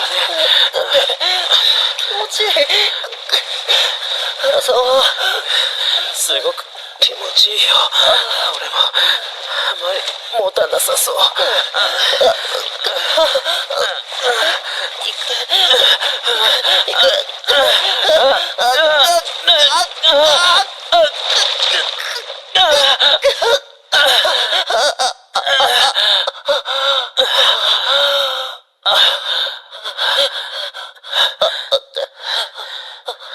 体の相性だけじゃない。この人のそばは心地がいい。ドロドロに甘やかして許して全てを受け入れてくれるから。引き返せなくなるのが怖い。体だけではなくなる日が来るのが怖いのに、この関係をやめることができない。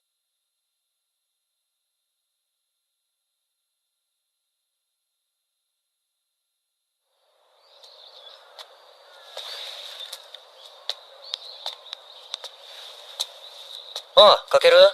駅着いたわ。家向かうわ。うん。じゃあ、後で。変なとこ押した。なんだ、履歴か。兄、原さんばっか。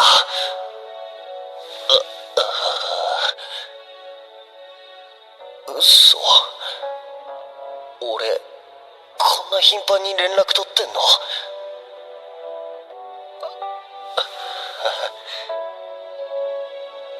誰も捕まらない時の保険みたいに言ってたくせに、今はもうあの人としか関係を持っていない。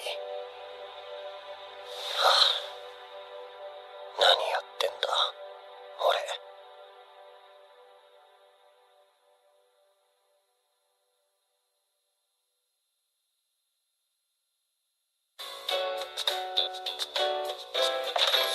いらっしゃい。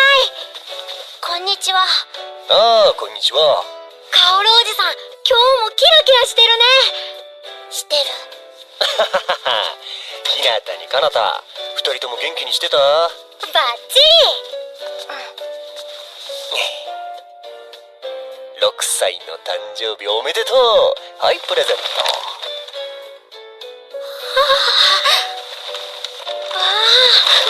でかい。開けていい？開けていい？いいよ。ほら、先にありがとうでしょ。ありがとう、カオルおじさん。ありがとう。イエーイ。はい、よろしい。外寒かったでしょ。コーヒー飲む？ああ、うん。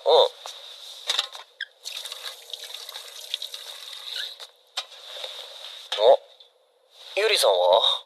ああ、急に仕事呼ばれちゃって、夕方には帰ってくるよ。そっか。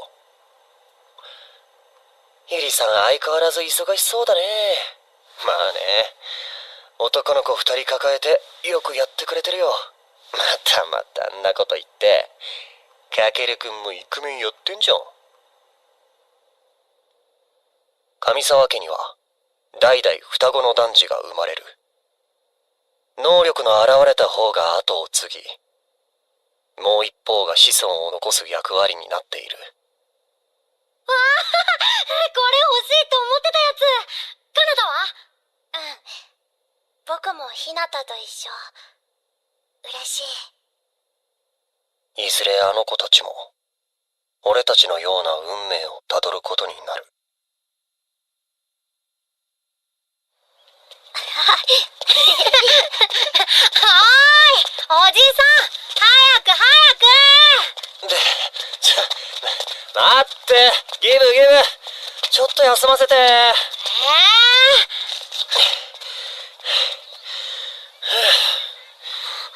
体力ないな、おじさん。本当に父さんと同い年？すみませんね。俺はインドア派なんです。じゃあ、俺たち2人で遊んでくるから、おじさんはそこのベンチで休んでて。はーい。普段からちゃんと運動しなよ。長生きできないぞ。小言が父親そっくり。夜の運動ならたくさんしてまーす。やめなさい。かける。2人見ててくれてありがとね。はい、水。お、サンキュー。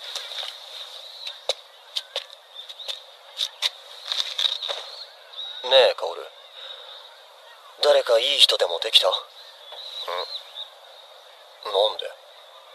なんか雰囲気変わったから。できてないよ。結ばれない恋なんてしてどうすんの？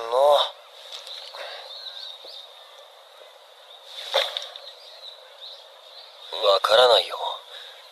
今は運命の人が見つからないままの人も多いんでしょ。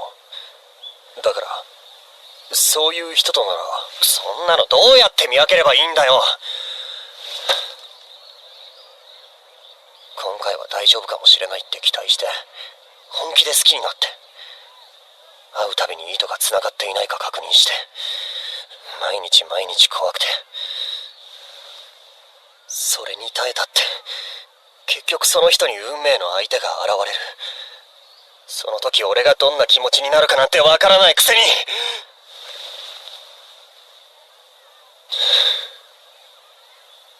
この話題は振らないでって言ってあるでしょ。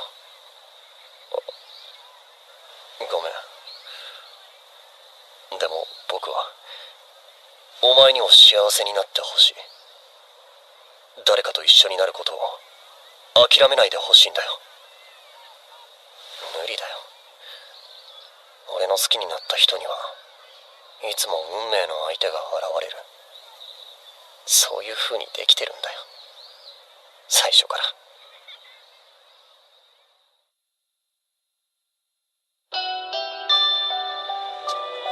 初めて好きになった人は兄の運命の相手になった。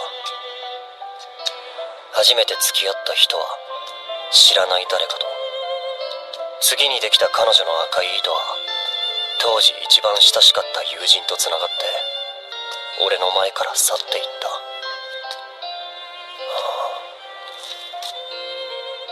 過去の話だ。別にもう何とも思ってないし、全部吹っ切れてる。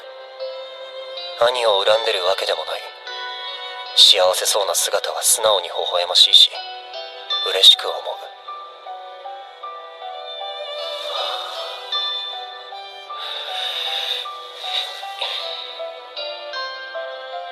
だけどたまに薄暗い気持ちになる。ダメだ。今あの人に会うのは良くないことだとわかる。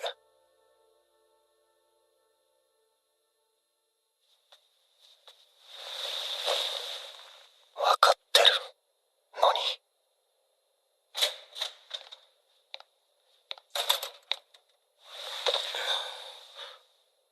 カオルくん、どうしたんだ？電気もつけず。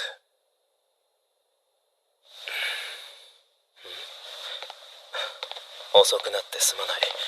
急な仕事が入って。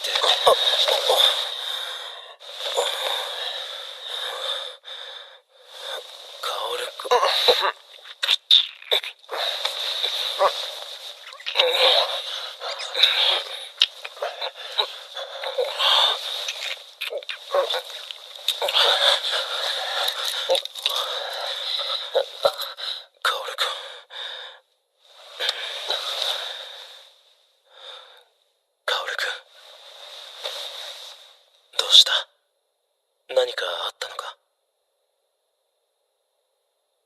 はひどくしてめちゃめちゃにされたい気分。できない。じゃあいい、帰る。だって優しくされたいって顔してる。大丈夫。何も考えられないくらい気持ちよくするから。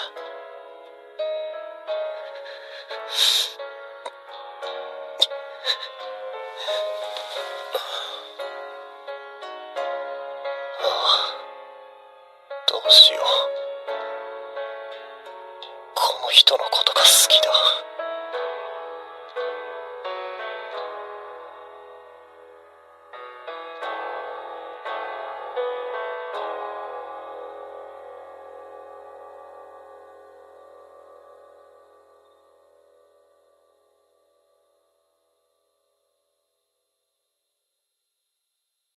Well, examples or sort of like key points of the attachment style. The conclusion I sort of made is that, yeah, like with avoidant attachment style, you essentially how I've like seen it, it's like you lacked autonomy and responsibility in your childhood, and now, or like you essentially, like there was no like middle ground. Like it was always like whenever you like were seeking any sort of attachment, it always took something away from you. So there was like never any like positive sort of attachment, but it was only negative.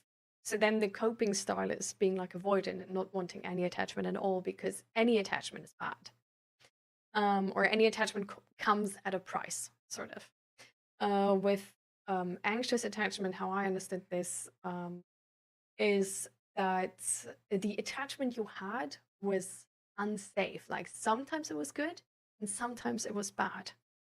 And there was like sort of like a responsibility like in the room where like you could grasp for that responsibility and like try to try to handle the emotional state of your parent to maintain good like attachment style to them, or like, well, that's not the attachment style, but to maintain a connection to them.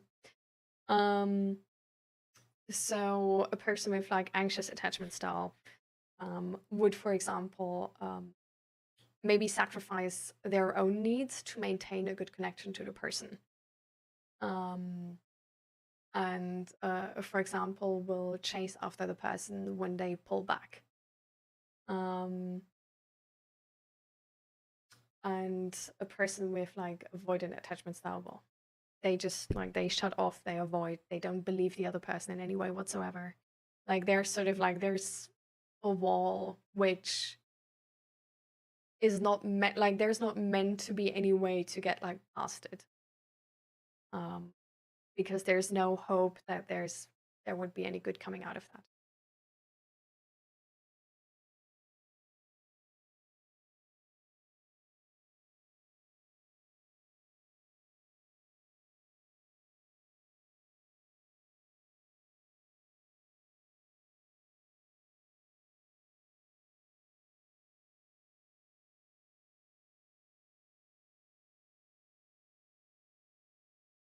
Mm.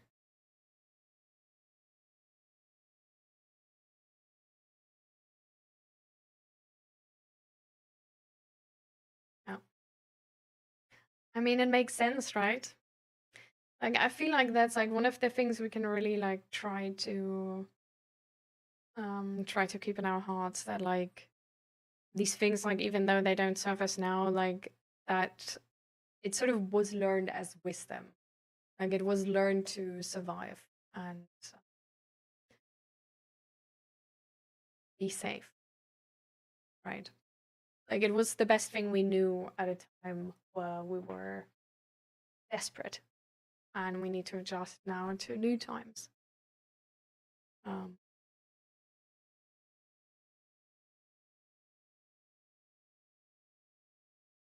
guess that's really what like therapy is about, right?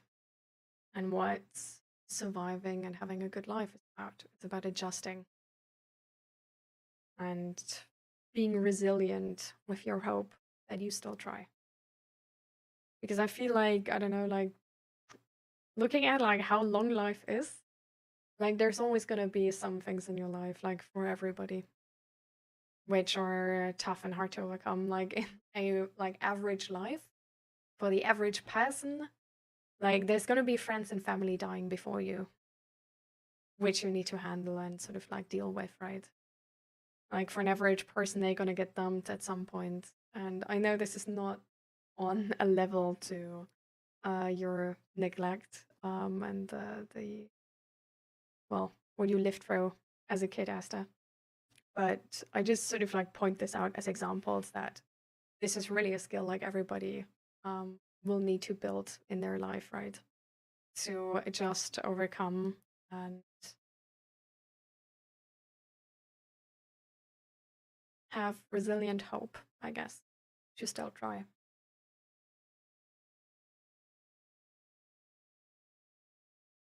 Mm. It's definitely hard.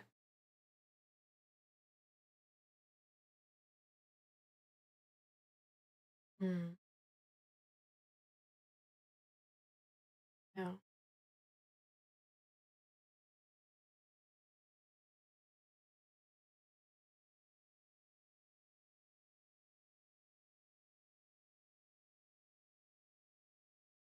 I'm glad that religion is able to do that for you. I feel like sometimes believing in something and believing in like a higher purpose and a higher logic is definitely helping to maintain hope and to keep going and to keep trying.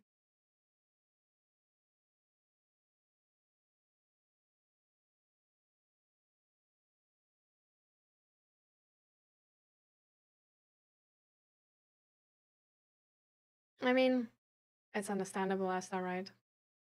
No, I'm not a doctor. We are here as peer support. I inform myself to the best of my ability of on mental health topics, psychology, but I'm not like a licensed psychologist or doctor.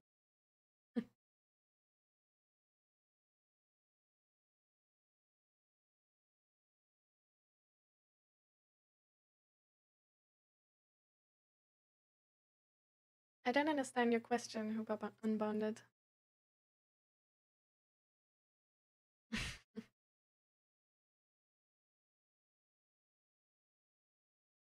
Hmm.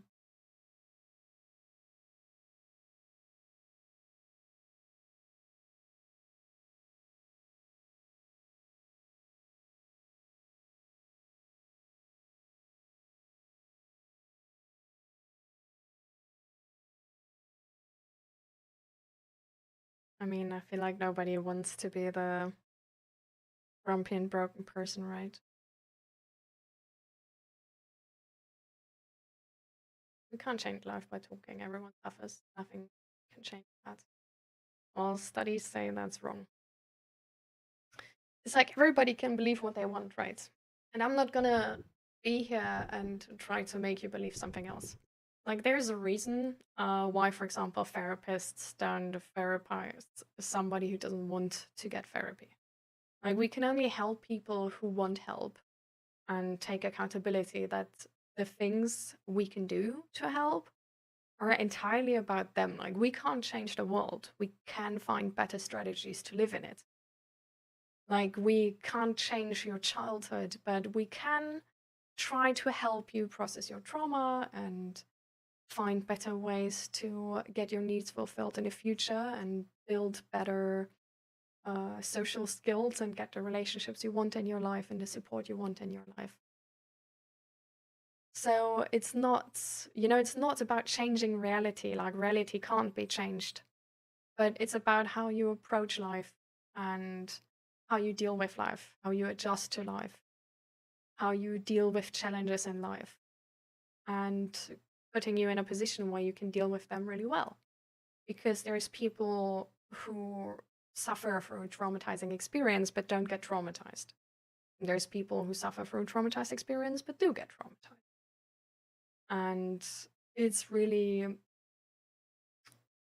actually really important how you are supported in your life and how your social circle is and how your support system works, and is a lot about how you deal with the things being thrown at you. And that will influence the outcome. Right? So.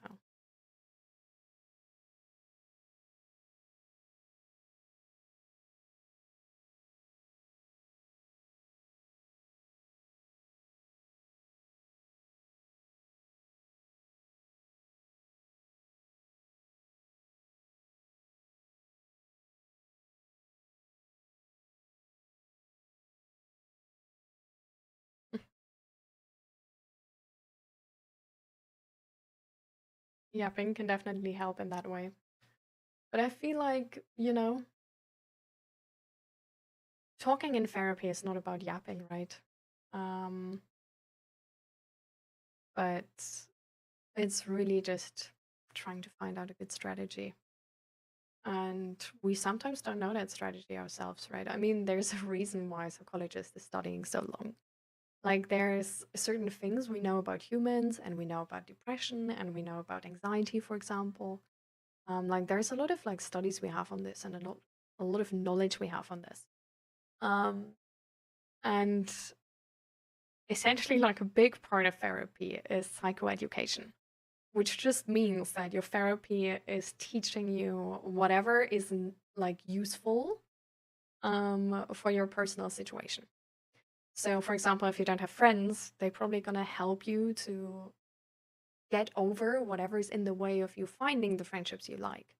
Whether that is that you sort of fake to be a different person, and that's why you don't feel that connection to them, or it is that you're not just like not vulnerable and you don't share anything, and that's why other people don't share anything with you too, because you don't seem safe in that way. Or like, there's a lot of different problems people can have. There's a lot of different solutions there on the table, and I think that's honestly just what therapists do. Like, they ask you where you want to go and what your goals are, and then they just help you to achieve them. And a normal doctor is gonna like prescribe you to, I don't know, like go to the gym, right? Or prescribe some meds, or like go to the chiropractor and do this and that, and like these type of exercises, or I don't know, like eat healthy and like don't eat too much of this and that. Like, they also give you advice in like verbal form, right? I don't understand why we treat therapy different in that way. Like, we treat it like, oh, like, why would like talking help? Like, why do you talk to, I don't know, like a fitness coach then? Like, they also tell you which exercises you need to do, and how often, and what's important, and where you should keep your strength, and how your posture should be, and how the muscle pain is like best to deal with, and what you should eat and what you shouldn't eat. Like, verbal communication is our way of communicating. Like, they also show you, maybe like do the exercise once so you can look at it, and then that's the rest, right? And this is really just therapy as well, but therapy is just like a different skill set. It's not as like as physical of a skill set, but it's about how to have good relationships, how to get your needs fulfilled, how to have boundaries, how to know what you want in life, what to do if you're unhappy, even though you know you should be grateful in this situation, what to do if you're angry, how to handle grief, which just feels too much. Like, it's skills which are more theoretical, or we assume they are. But it's really just how we live, right? Like, it's not different to a fitness coach. And so I think this way of saying like, oh, like helping, like talking doesn't help anybody is that's how we help everybody. That's how we explain math. That's how we explain physics. That's how we explain chemistry and how we explain sport. That's how we learn anything ever in our life, really. It's by talking to each other, by talking to a person who knows more about the topic and then they teach us. A therapist is a person who knows a lot about that topic and then they teach us.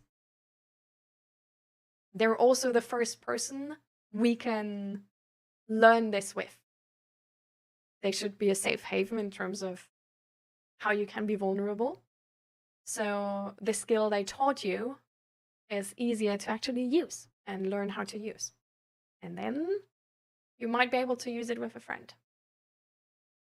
But it's also a thing where it's like, if you say like, I don't believe in fitness coaches, like, why would anybody need a fitness coach, you know? No fitness coach is gonna come to you and be like, let me prove you wrong. Like, this is not how it works. Even if you get it for free, right? You show up to the fitness coach. Like, they can tell you all the things, but it's still you who need to go to the gym. Like, they can't do this for you. Like, they can, like, do the exercise, like, 20 times next to you. It's not going to change anything. Like, maybe it's going to be in the back of your head next time you go to the gym. And then you actually do it that way. Even though you were like, no, I'm not going to do it. You know? Like, that could be a thing, yeah. But it's definitely, like, the way it works, like, it's going to be way more efficient if you actually just listen and then do it. It's, like, in life has a lot of skills. There's a lot of things we can do in life. And I just want to finish this by saying with, like, we can't be experts in anything. Like, in everything is the correct word, yeah. Like, who is building their house on their own, doing the electricity, water, like the walls, the furniture, the interior design, and then also like their Wi-Fi and internet, they just set it up all on their own. And I don't mean the router, I mean like putting up the freaking like electricity lines to your home and stuff like this. And then being like, okay, what else do you need? Yeah, then your toaster, you don't buy it, you make it yourself. And like your PC, yeah, you also make that yourself, of course. And like everything, like the freaking wood, you grow it yourself. Like, I don't know, like who does that? Like life is, there's so many parts of life nowadays. Nobody is doing all of them. And we don't expect, like, we are insane with our standards, right, in terms of society. Like, we already have standards which are too high, usually. But we don't even expect this from people. Like, we expect, like, I don't know, like, if you're, for example, like, working in IT, then we expect you to be good in IT. We don't expect you to, like, build the PC yourself. We don't expect you to build the house yourself and, like, build the kitchen yourself. We don't even expect you to be a great cook or something. You know, like, there's one skill in life you can be really, really good at. And then there's a bunch of other skills where you can be decent, you know? It's just natural to be like, I actually want fulfilling relationships. I actually want to be happy in life. I want to be mentally stable and I want good mental health. And instead of reading all of these books myself, instead of making all of these studies myself, which have been made over years, ages really, right, of society. Instead of doing all of that myself, I'm going to go to a teacher and let them teach me what's helpful to me specifically. Like, I'm not going to make all of the studies on which exercise in the gym is the best. I'm going to go to a coach, let them tell me what to do, and then I'm just going to do that. And that's like good enough, you know? And this is really like how you can look at therapy, I think.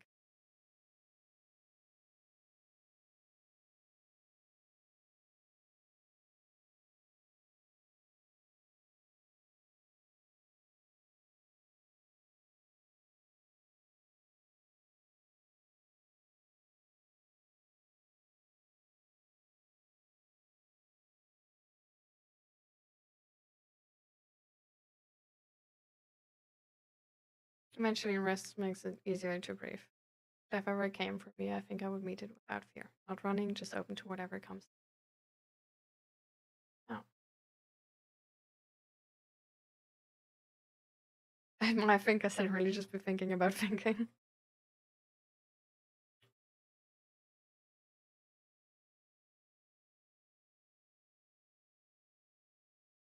Yeah.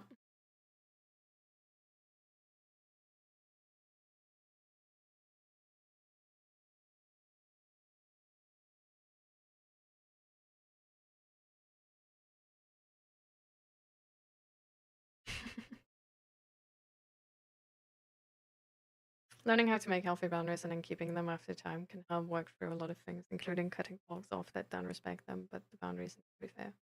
Yeah.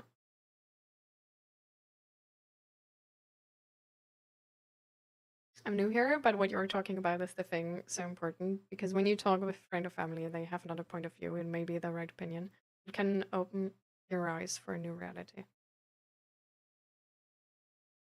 They may be not, and may what and may be not the right opinion, but can open your eyes for a new reality. Yeah. But this is why, for example, with like, I don't know, with like suicidal ideation or like major depressive disorder, like we can't expect the world from like regular people, right? Like this is not something like regular people know a lot about. It's something where like when we know what we need from them, like sure, talk to them. Like if it's just, if the only thing you want from them is only like to see your emotional side and like sort of like be there for you in like the way they can, that's like great, and you can absolutely get that. But it's like, I don't know, like going to your friends and being like, hey, heal my major depressive disorder, and they're like, I don't know, like walking in a supermarket, you know, like never had anything to do with this topic, it might be out of their pay grade. And this is exactly why we have therapists, right? And why we have like all of these like mental like self-help books and whatever. Like it's so that like learning about this stuff is like easier for everybody. And honestly, like this is also like how in society we get better and better and better through generations, right? Like more and more becomes like common knowledge. And while not all of it might be true, there's a lot of things which are true.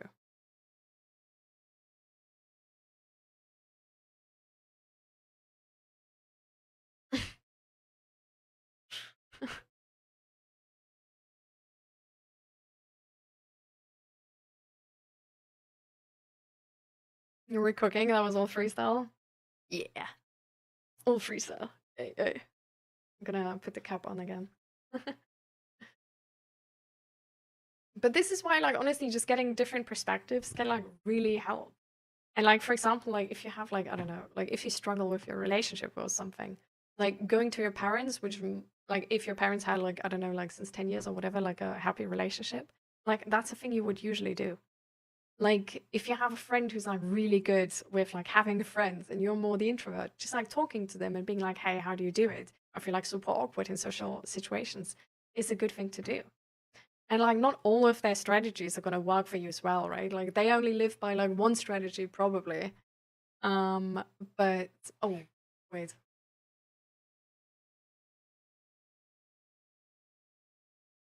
I forgot to turn on the like uh the I don't know, airco for the camera.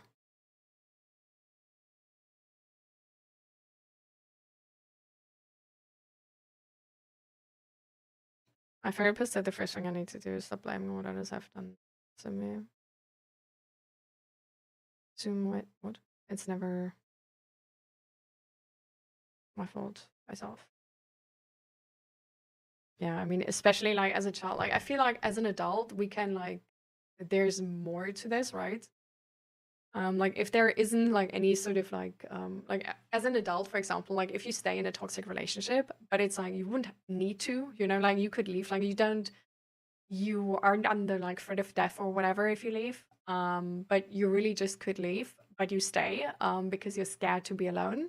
Um, that's that's also on you. Like that's you not enforcing your own boundaries. That's a thing like we all have to do. Like we can't like blame somebody to like overstep boundaries they don't even know about, right? But yeah, especially like for kids, it's like kids blame themselves a lot of the time way too easily. considering they are doing this for the freaking first time here, and they don't even know how being human works. So it's just really something where like you just try to survive, honestly. Like there's nothing like as a kid we're so like we're not independent, we are dependent. And we're dependent for a good reason, and we shouldn't blame ourselves for being dependent.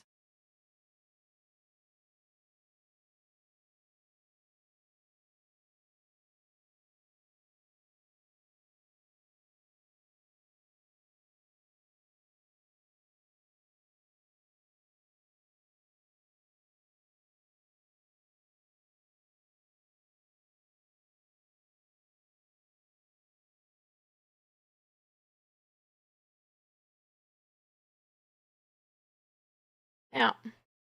I think a really important factor, like I'm definitely with you on that, Bleeding Heart. Like there's a lot of truths in the world, and there's a lot of perspectives. And I think what we really do, like what is really helpful to like understand with your heart, is that your reality, is always gonna be subjective. And this doesn't mean that you can like, I don't know, if like somebody's hitting you, that like there's no blame on them because it's only subjective, whatever. But it means that for like, I don't know, like for example, also like looking at the world now, like with all the social media stuff and being like super like negative maybe about the world, like this is a subjective reality. And since reality is subjective, you're not entirely dependent on objective reality. Like, you don't need objective reality to be good in order for subjective reality to be better. Because it's subjective. It's like how you interpret things. And this is ranging from like being the Lulu in one direction to being the Lulu in the other direction, right? But like technically you can be delusional to the point where you're like having the greatest life and are like happy with everything. I don't know if it's gonna lead you in a useful direction, but it's a way where like just understanding that your reality is your reality and that's like changeable, no matter the objective reality, and that the objective reality is not really being understood by anybody, but because everybody has a subjective reality, can be really helpful with not being like so black and white, and not being so like, oh, I know something and nobody else does and stuff like this, but just being open for like other opinions, because then you always understand like, hey, this is my point of view, and even though I'm pretty sure might not be the point of view for everybody, and it might not be the only point of view which is like important in that moment. And sort of like, I guess like an extreme case of this would be how we handle law, right, and the court. Our system is based on the, well, idea that we want to re-socialize people and criminals, whoever are a part of the system. Which means that even though we understand that, for example, a murderer has done something really wrong, and even though we see the pain of the family and also the society in that moment, which has been inflicted, that we also see the context of the murderer in that moment and see what went wrong, and like until they ended up at the point they ended up at, and sort of try to pull them back in in normal society and educate them to a point where they might have a second chance at some point and might be able to have a normal, be a normal part of society at some point. And especially if we look at like younger criminals, a lot of the time it's just like childhood trauma and having like a really, really shitty childhood. And there's also something where even though what they did is entirely wrong and shouldn't happen. Also something where we can help them to change their subjective reality to a reality where they don't need to murder anybody.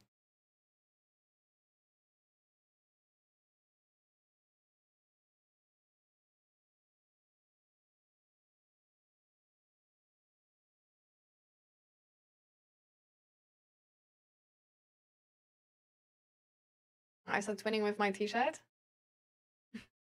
Well, my t-shirt is technically like dark gray, but yeah, like with the sky and everything, they sort of looks a bit blue, yeah.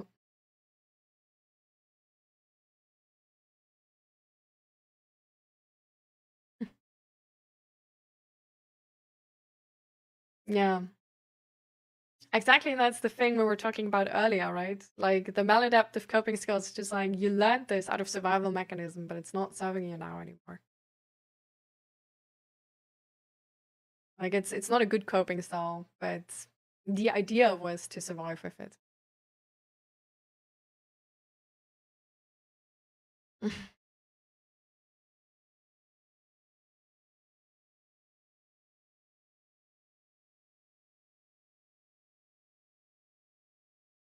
Last week I broke up with my girlfriend and everyone said you did the right thing, but look, like I'm trying to find something to give another opportunity to her.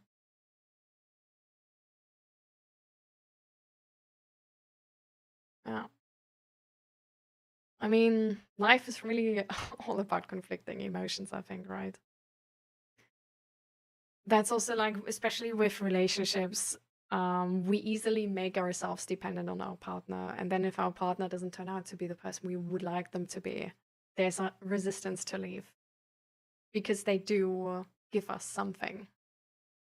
And sometimes we just, I don't know, wonder if we can't be happy with that. If it's not worth the suffering on the other end.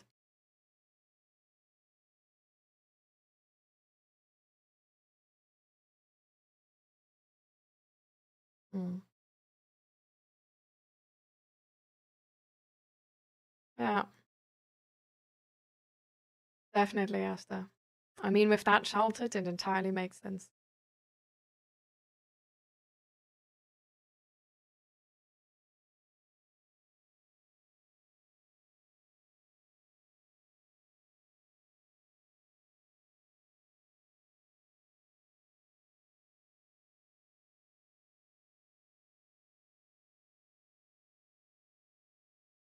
Make your own decision, only trying to find your happiness, you're a cold and sensitive person.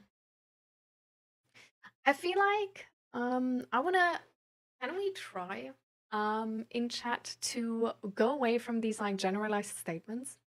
And I'm gonna explain to you why. Because even if they're true for yourself, so we are here in a biased part, like we have a selection bias in this stream, right? Like it's more common that somebody with not as well mental health and like more negative outlook is going to be in the stream than a person with really positive outlook, right? Like that's just selection bias because this is like a mental health support stream. So this is more useful to people who are not as good at mental health. Something other people say, for example, like this, like, oh, you're then called insensitive person. Our brain is using that as evidence of how reality looks. And we will always do this, no matter if we try not to. Like anything which is sort of in our surrounding, we will take into account to some extent. So what I'm trying to say is, even though that might be the case for you, and even though you might believe that, in this moment of saying this out loud, other people will take this into consideration as to how society works. So essentially,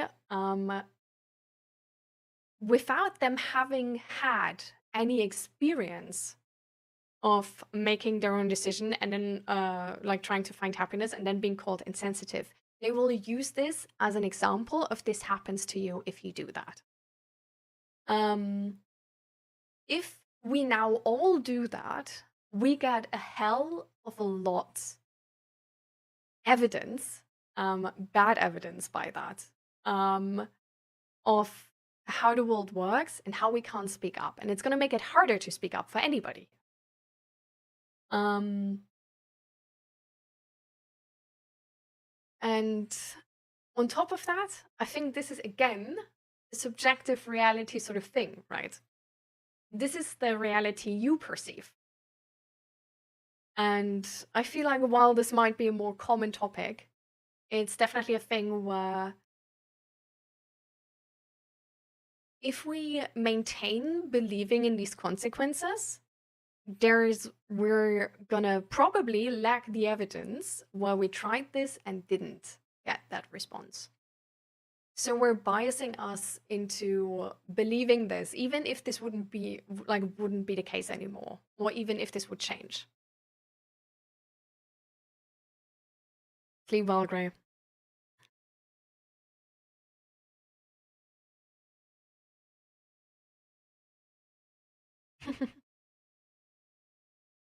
I looked at it actually. That would be a really cute command.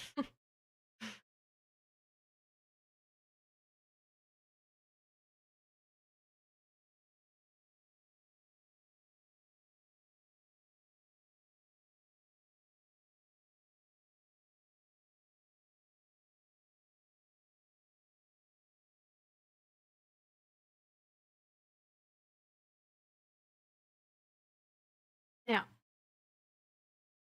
So, because I feel like the way our reality, like the way our society is right now, there's a bunch of people who wouldn't do that anymore, right? And there's a bunch of people who still would do that. So this statement is just because it's generalized, it weighs heavier than it should. And we tend to generalize negative statements, and we tend to especially generalize negative statements and take them heavier into account if we live in a more, negative perception, right? So this is why, like, we can definitely talk about that at some points, and I do think it's important to talk about that perception of that, you know? But we can talk about it as a perception, that's a perception of you, and not this is a fact. So essentially, I don't want to like keep you from saying something, but I want to change the way we say it from like this is a fact and this is how society works to I'm scared of this because this is my perception. If that makes sense.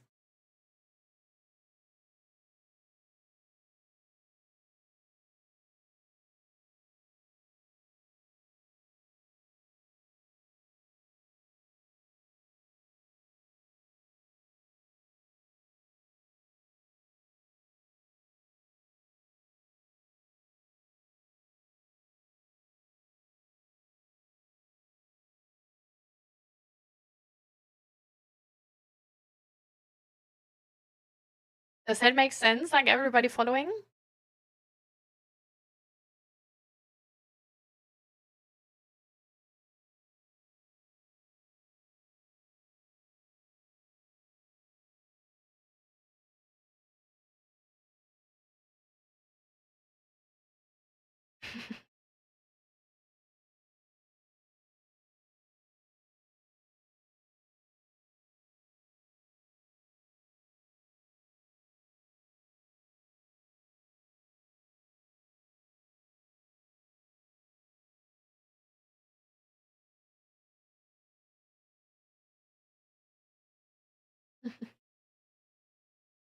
Because yeah, we essentially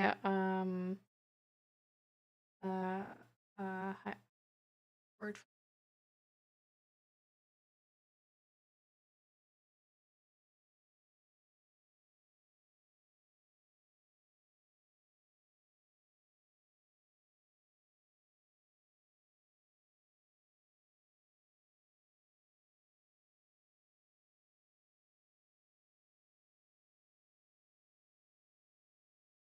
trying to find the synonym I'm looking for.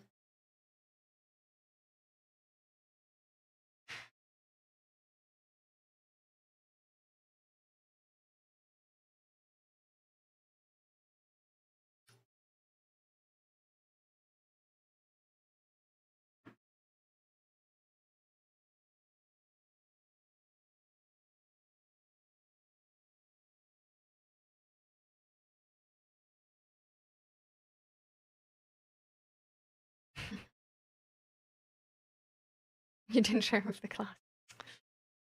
No snacks were shared with the class. F-. I choose to interact with folks knowing that it can be either. Not just for me, but to be the mental health advocate there, I can't just not interact. Mm.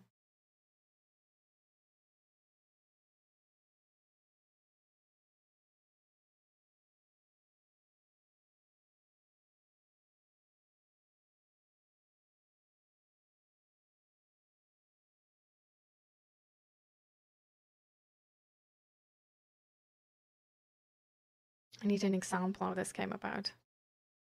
What type of example you mean?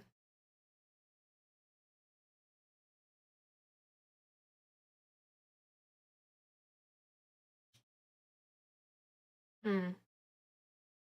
Yeah.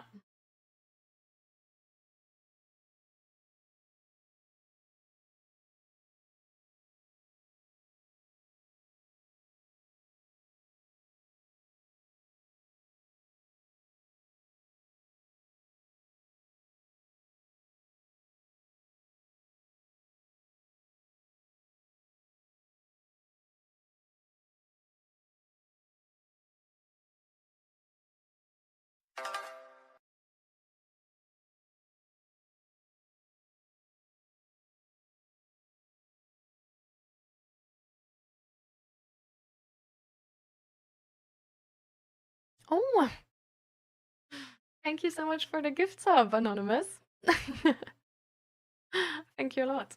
Thank you for the support.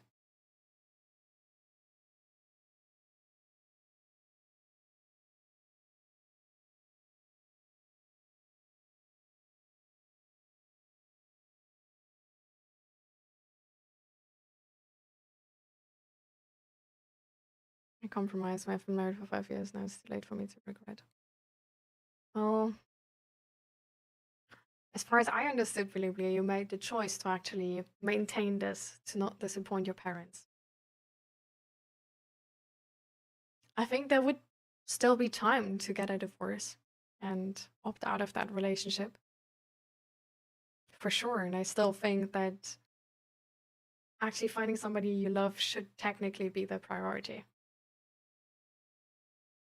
But I also respect that you prefer to not disappoint your parents.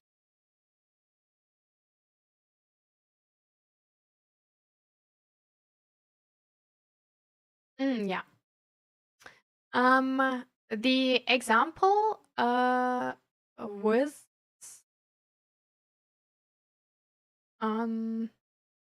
when you make your own decision only to try to find your happiness, you are called an insensitive person. And it's like, I can, like, you know, I can absolutely understand where this is coming from, and this makes a lot of sense, like, from, you know, going through such a situation. But so I think we should just, I think it would help if we watch our phrasing in a way where we don't say it as like, this is a fact, this is how reality works, and like everybody else now also sort of like, you know, they're like, everybody's taking that into account as like, oh, okay, yeah, this is like how reality works. And like, because then it's like doubling down on our like social anxiety right in our brains. But that we instead phrase it as something of like, I'm scared that somebody would do this. Or like, I was really disappointed when I just chose happiness that somebody did this. Like that we phrase it in a way where like, if this has happened to us, then we say the specific situation where this has happened to us. So that we don't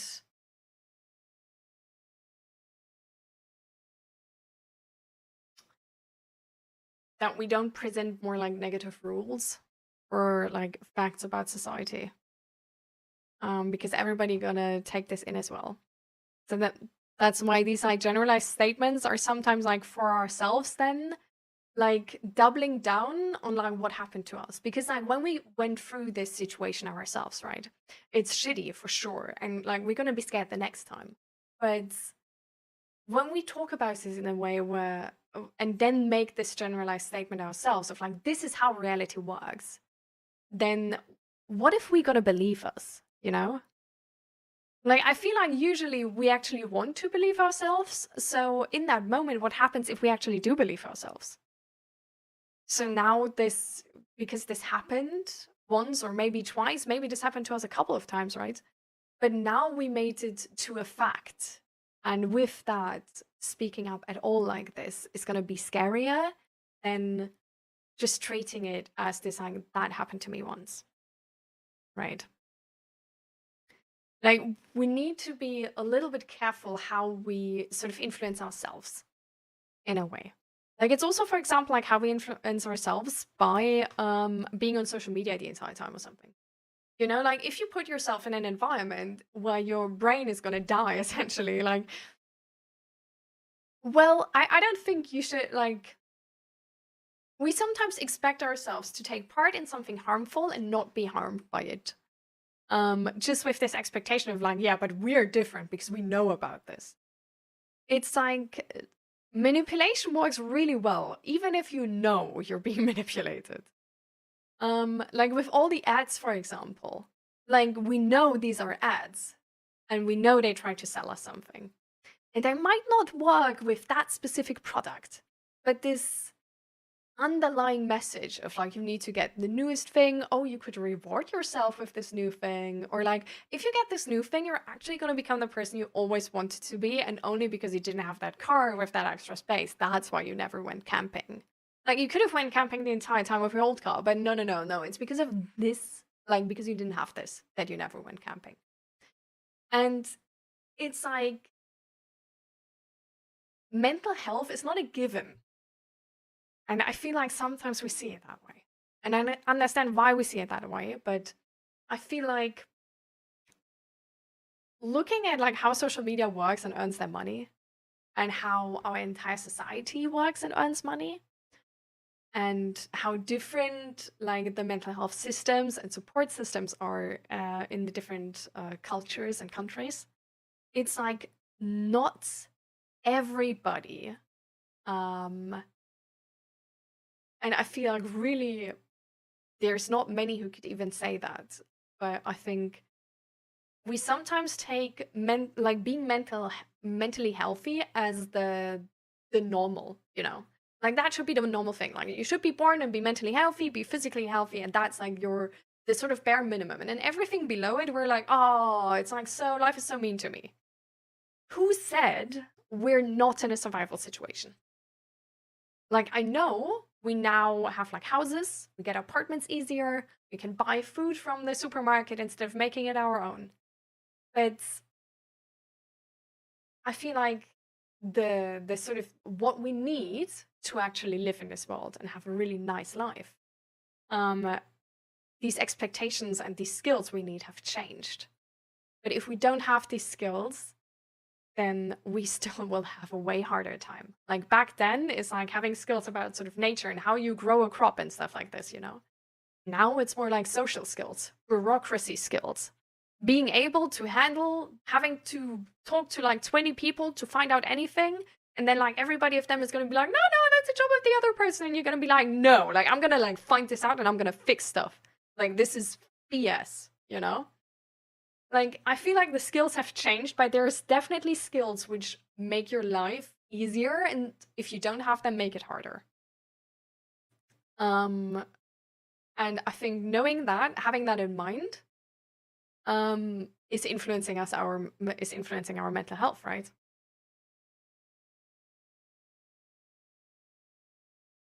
So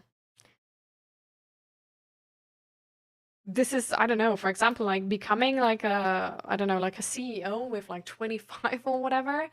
I don't think your mental health is going to be a priority in that goal, you know? I feel like the price for that is probably your mental health. Your price for that is probably also a part of your physical health. And maybe you're the one exception, but like, you know what I mean? Like there's things which are easy, but like not good. Like it doesn't, like, I don't know, like mental health and having a good mental state, I don't think is something which comes across easy. I think it's something where we need to have certain skills for. And I feel like some people learn them from their parents and have a way easier time going about them. And I think there's definitely sort of like a genetical thing to this as well. But if we want to have that like really happy life, if we want to be like mentally really healthy, I do think we need to do something for that. Instead of looking at it only as like, oh, but like if I weren't fucked up. I think there's definitely like always something we need to do. Because I mean, the optimal human in the capitalist society is somebody who doesn't have a great work-life balance, but puts work first the entire time. First, in terms of how often they're sick. First, in terms of that they do extra hours, for example. First, in terms of that they use all their energy at work and don't care if they have anything at home. First, in terms of that they don't care how their bosses like talk to them and how their work environment is or how safe the work environment is. That they just make the most money, not caring about themselves. Like that's for capitalism, that's the optimal worker.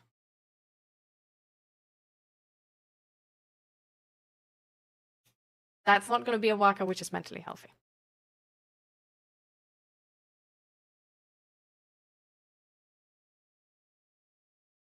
Welcome, Tainted Wisdom.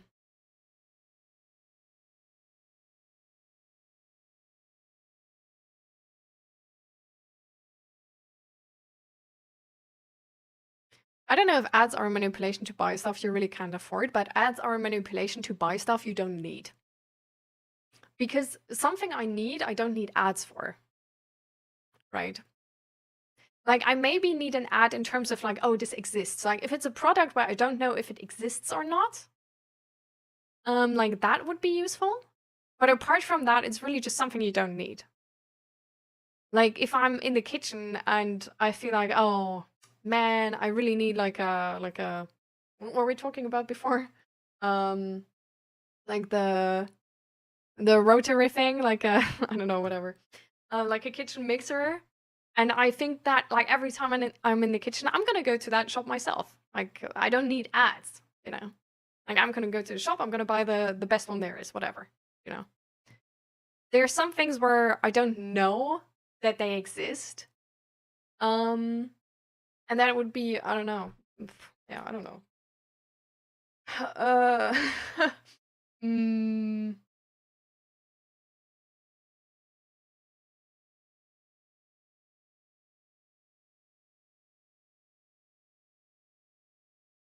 I don't know. I guess maybe this book, like I didn't know this would help me.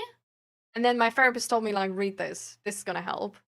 And then I bought it, you know? Like I wouldn't have like easily come across that book just by myself. I don't know, then maybe just some yeah, I don't know. What do you need and like don't know it exists? Like what do I don't know it exists or didn't know it exists?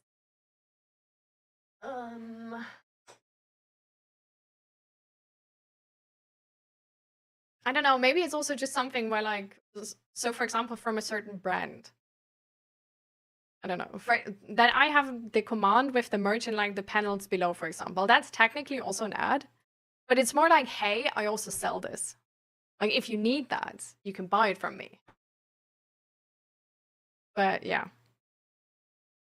But all these ads where it's like a perfume and then like, oh, you're gonna be like the craziest human on earth and everybody's gonna love you. Yeah.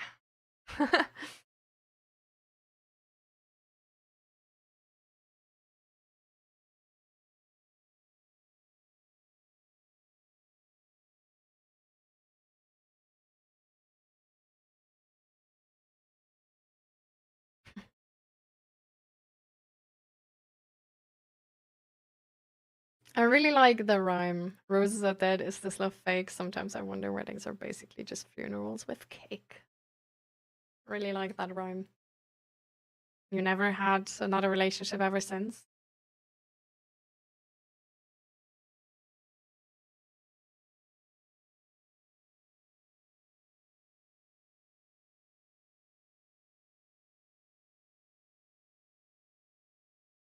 I can relate. I'm only 20 years old. I work as an associate IT project manager. I also do freelance coding, and I barely get 4 to 5 hours of sleep a day. That's a lot. The national systems are different. I can only have 1 day off every 2 weeks for my work. Yeah, that as well. Like, this is like mental health doesn't come easy, and like nowadays. And I feel like this situation that like, oh, this world is not about survival anymore, like anybody is surviving. Not really, right?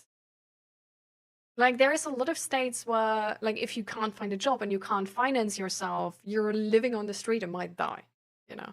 Like, so money is definitely like a survival, like necessary for survival.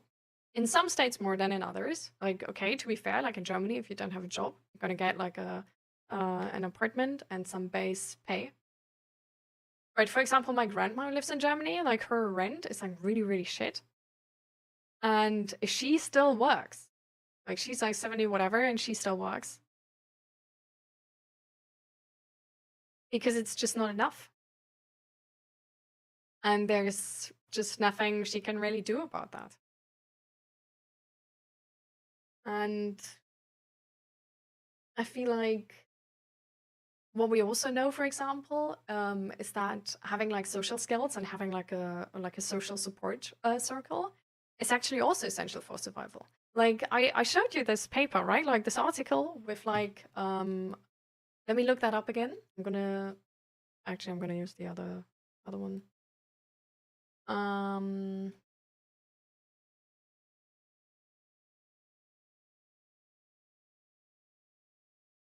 Wait.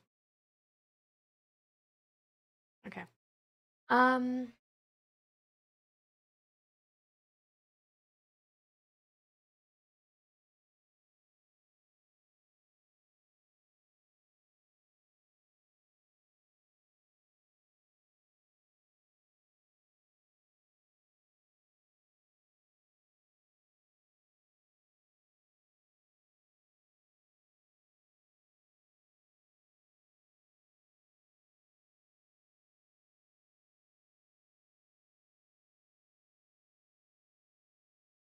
I do have to use the other one because I need to look up the study again. Ah, yeah. Okay.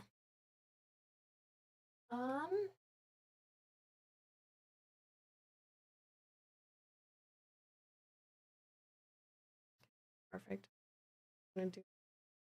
So, there's an article in Harvard, whatever, from loneliness to social connection, lessons from research and a global pandemic. Really interesting article, blah, blah, blah. The specific line I'm interested in is, wait.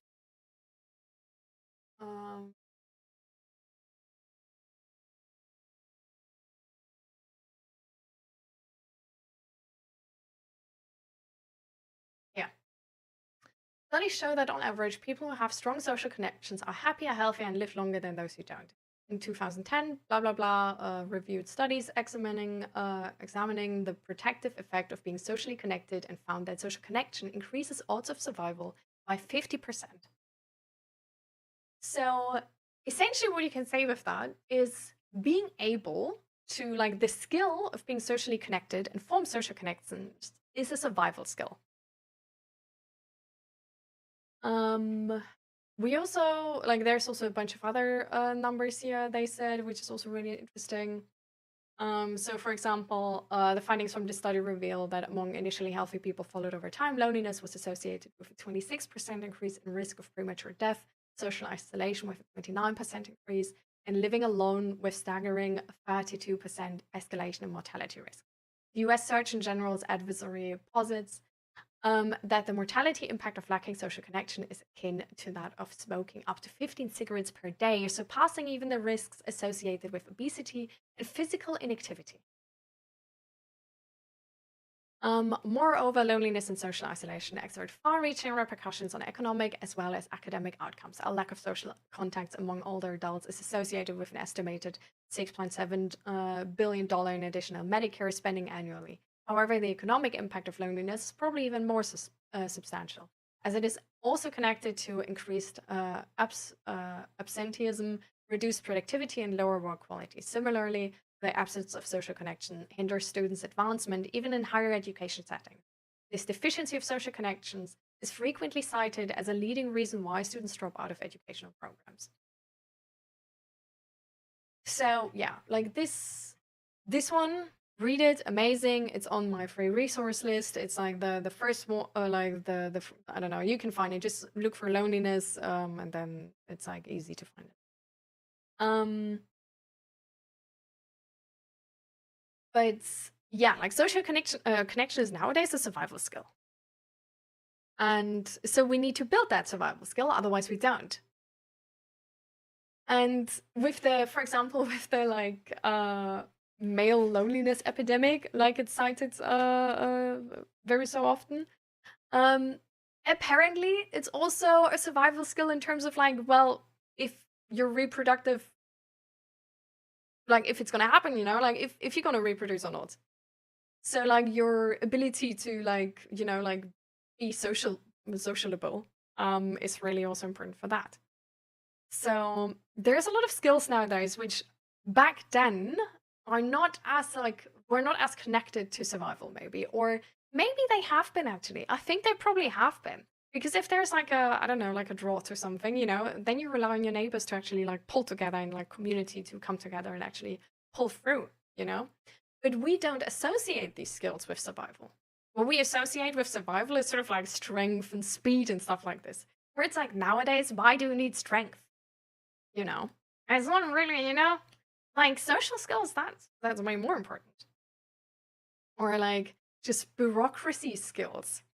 Being able to like find what you need, talk to the right people, like and stuff like this. Like that's also really important. And being resilient to take part in bureaucracy. I'm not resilient to take part in bureaucracy at all. Like I'm not resilient to be in any system which is inefficient and is sort of like authoritarian, where it's like, you know, like just because they're the boss, they want to get like the privilege of being smart or something. Like I hate systems like this, and it's really hard for me to actually like be part of them because I get so frustrated from it. So yeah, this is a survival skill I should build if I would be part of the normal workforce.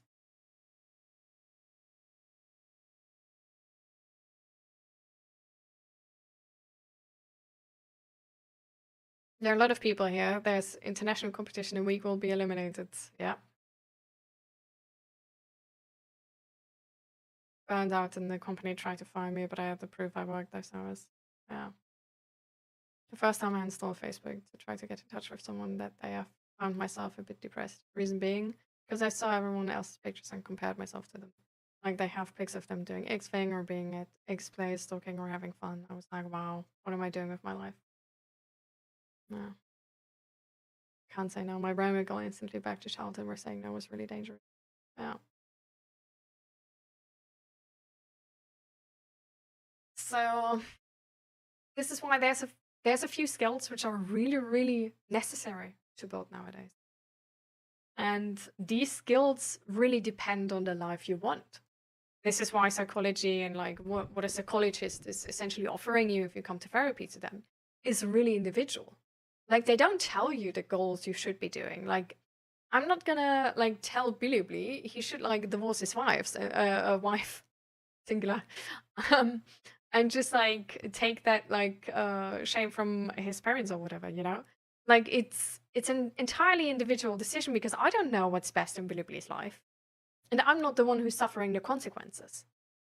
Like the person who suffers the consequences of any mishap needs to be the person making the decision. And this is why also whenever you guys come to me with anything, it like really depends on like what you want to change. And that's why I ask so much. Like I try to give you the information you sort of need maybe to make a better informed decision. But I'm not going to push you to anything where I feel like, oh, this would be like really like so much better, because I don't know. Like we don't know everything, and everybody is individual. Like there could technically be people where like sort of like confronting their trauma is bad. Like, I don't think it's gonna be a lot of people, you know. But it's just very, very individual. Like, if we look at it's the same thing with like relationships, for example. Like, sometimes we look at a relationship of a friend and are like, oh my god, that relationship is so bad, I hate that person so much. And then we feel like, oh, we need to talk to them, like break up, like, oh my god, it's like so bad, you know? We don't know the whole picture. And that relationship, even if the relationship is bad, if the other person doesn't want to get out of it, and it's not a situation where they fear like physical harm, you know? Like, if there's domestic violence, it's a completely different picture.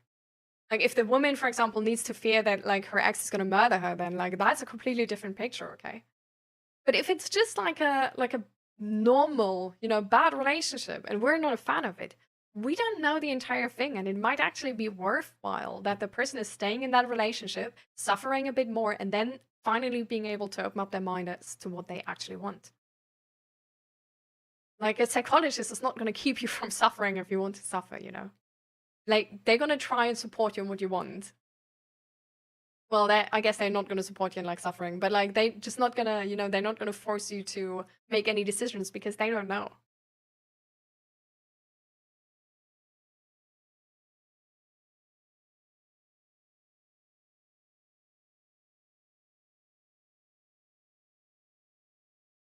Yeah. Mm. I guess to the idea of marriage, having kids, basically the American dream. Now that's a dream I want, but the more time goes by, it seems more unlikely. We only have one life. If there are certain things we want to achieve at all cost, we have to invest all cost. But usually, it's the decision we can make. And the decision, if you look at kids, you know, there was a certain childhood memory of mine which made me really insecure because it was essentially about like what you want in life and what's good to want and what's not good to. Because I was like, I got like we were on like a horse horse at a horse place, I don't know. And they were selling like keychains of the different horses. So I went to my mom, I wanted the money for it, I was begging, and she gave me the money for one keychain. I wanted a specific keychain of a specific horse. Once I came there, that keychain was gone. It was already sold out. It was also the prettiest horse, so I get it. I still bought a different keychain of the horse I was actually riding, because the keychain I wanted to have in the beginning was not a horse I was actually riding because I was too small to ride on that horse. But it was just the prettiest horse, you know? So when that was gone, I got the keychain of the horse I was actually riding. And it was still, like, I don't know, I was still happy. Like, I didn't get the one I wanted, and it was a little bit disappointing, but then I got the second best thing. I got something which made me happy as well. Then I came back to my mom and sort of like really happily like showed her the keychain and was like, yeah, I got it, it's like so nice and whatever. And she was super mad at me that I got that keychain, even though the other one was sold out, because she told me like, well, but you wanted the other one, right? So now you just bought like whatever, like something you didn't even want, but you wanted the other one. And I felt really, really guilty in that moment. I felt so guilty that I wasted money on something I didn't even want. And it made me doubt what I wanted. But actually what I did in that moment is I made the best out of the situation. Like, there was nothing I was able to do. Like, the keychains with the other horse were gone. There was no like second, you know, like the next day wouldn't have changed anything. Like, they didn't get like new of them. Like, they were gone now. Sucks. But I got the next best thing. And that was a thing where like I myself, as a small child, I was resilient in that moment. I was disappointed, and I was problem solving. And then I was happy again. And that's not something we should really look down on. It's like life is still a survival situation. There are some things which are not in our range. And I don't want to be the person who's going to be like, oh, like everything is not out of your range, okay? Like, please take this with a grain of salt. Like, if you interpret this negatively, then like, yeah, like everything's out of your range, like shit happens, like just, like dip out of it, doesn't matter at all. That's not what I'm saying. But what I'm saying is there are some things which are so hard to get, or maybe even impossible to get. And it's not bad to get the next best thing and to choose the option which is best for you. So, I don't know, like, for example,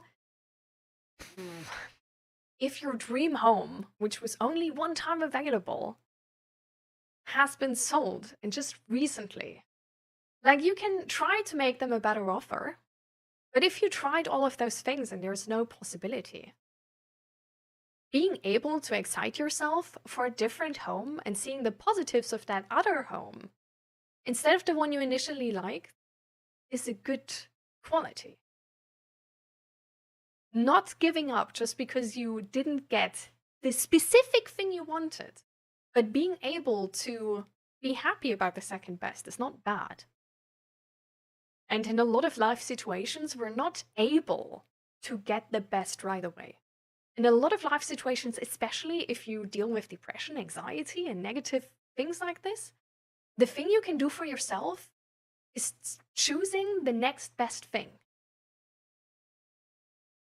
And that's okay. And that's how we get better. Like, being depressed AF and wanting to get that perfect life, it's like wanting that, like to have that tomorrow is gonna be probably impossible. But starting therapy, talking to people, working on it every day a little bit might actually put you in a position where in 10 years you get that dream life. There's a lot of possibilities in life, and there's a lot of possibilities we don't really see. Like, you can, for example, even if your dream life is getting children yourself and having a husband and all of that with 25, like, you can still be happy, for example, with like 35 and taking care of foster children and doing that right and giving them a proper home, and it might actually make you happier than your first dream would have. Like, there is a lot of possibilities to be happy and get what you want, or get something that you want. There's a lot of possibilities. And a lot of the time we don't see these possibilities. A lot of the time we don't see a way to get to those possibilities. But problem solving is a thing we can build, is a skill we can build. Choosing the next best thing is not pathetic, but it's doing the best you can for yourself in that.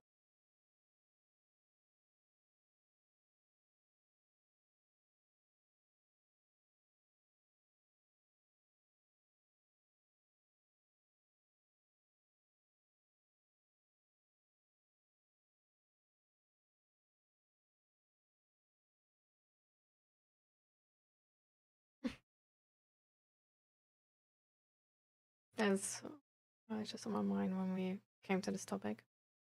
Well, a perfect life doesn't look the same for everybody, right? You don't need to have a love relationship. You can be happy just with friends, for example. It's also okay for a few years to just be like, I really can't be bothered. Like, I want to focus on myself. And that's entirely fine as well. But really finding out what you want is really important, because sometimes we want something, but we're too scared to actually put it on our bucket list.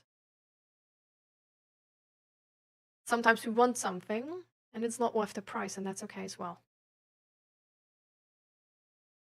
But being clear about what you want, why you want that, or what you don't want and why you don't want that. It's really nice to be able to have proper goals and not be disappointed of something you don't even want.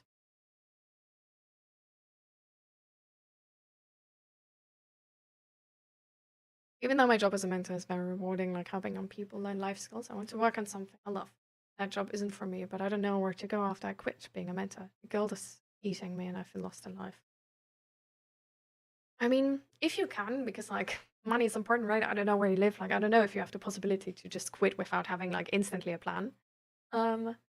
So if you can, you like there's a lot of businesses where you can literally just be like, hey, I'm really interested in this job. Can I make like a free internship, like one day on the weekends for a couple of weeks? Where I just, like I do whatever for free, but I just want to see what this job entails, how this job works. This can be at a restaurant, at a bigger business. Like it's easier to get into small businesses. But there's a lot of things you can do. There's a lot of ideas you can get also by, for example, just watching YouTube. And like there's a lot of people who actually film their jobs in quite detail, where you can get ideas. Sometimes it's also that we love a job, but we just don't love it anymore because we do too much. For example, there's been like at the therapy place I was at was a cook, and he loves cooking. He absolutely loves cooking. But he was burned out from work because he was so much overworking himself because of that business. And once he started therapy and got better and had a pause from this, he actually started cooking again, just for himself, just at home. But he started enjoying it again.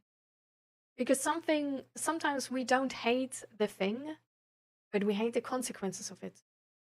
And if we, for example, like I brought this up once before, so you might remember. But if you, for example, like attach overworking yourself in the gym to the gym, you might hate going to the gym at some point.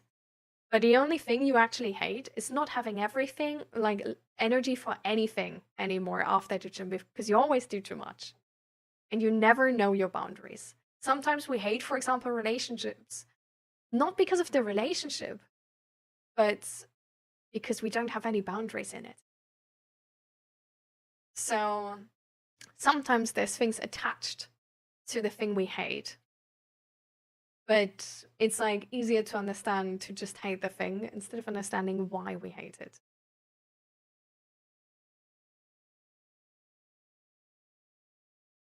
Hi, Luca, and welcome.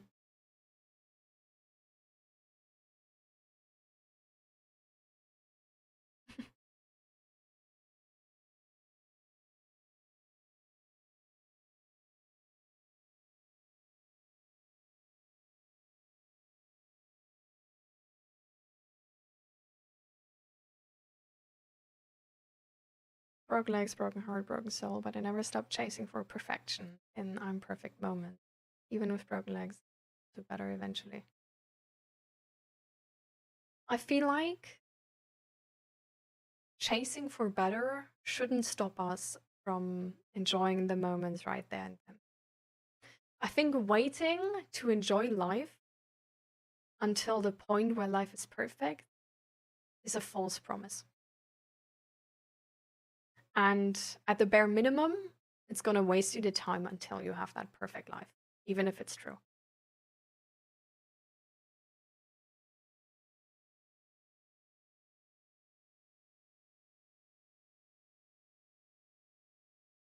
Awareness, proactiveness is a solution to most of mental health problems, isn't it? Also compassion. I think sometimes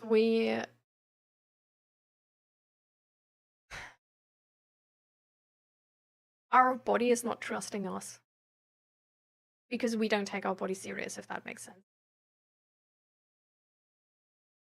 Like, if we, for example, always look away from the trauma we've gone through, we're not going to progress it. Like, we're not going to process the trauma.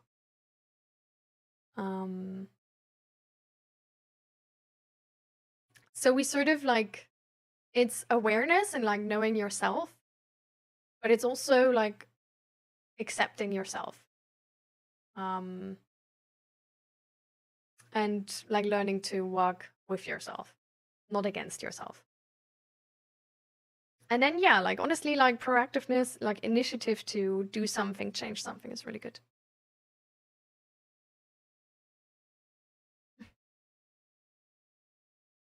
Hi, Ariel, nice guy.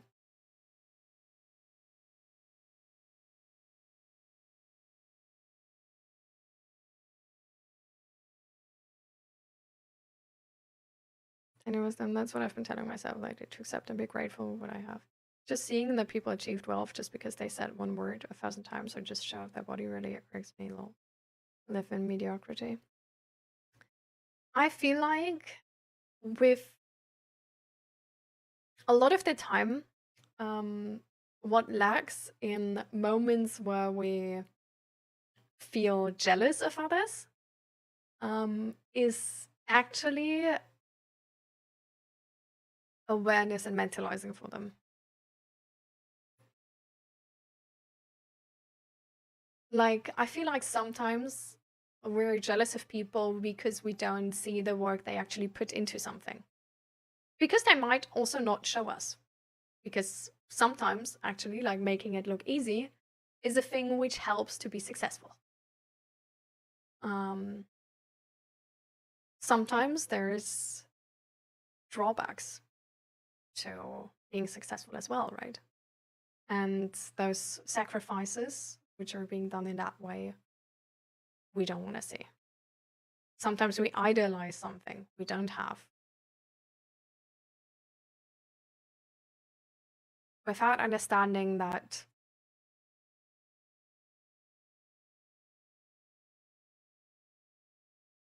without understanding the full picture of it.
You said you shouldn't wait for a thing to be perfect, but should a person get into a new relationship even if he's mentally disturbed, health and money crisis?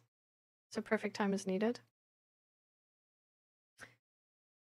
I said you shouldn't wait to enjoy life until you have the perfect life. If you don't feel ready for a relationship like this, you won't enjoy the relationship if you start now. But you can still enjoy life.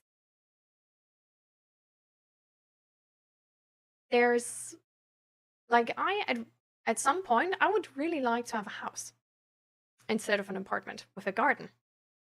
I can still enjoy my apartment while I don't have that house. You know what I mean? Like you don't need to have everything right away. That's not what I mean. I don't mean force perfect while you are not, you know? Like, don't put yourself in that position where you feel like you're gonna fail. Like, that's not gonna feel nice anyway. But you don't need everything right away. I don't know, like when we bought the apartment and we had to renovate the whole place, it was a bunch of work. Like for a month, I was overworking myself entirely. I actually still enjoyed it. Like, I know I was like waiting until it's finally done and we finally moved in. But I was still getting myself like nice snacks and like more unhealthy snacks because I was like, you know, like I'm working the entire day. Like I can like eat more sugar than usual, sure. Like I don't need to watch that. And was just enjoying what I could enjoy. You know, like I was turning the music loud. I was, yeah, just eating those snacks the entire time and enjoying what I had in front of me while I was waiting to enjoy the big thing.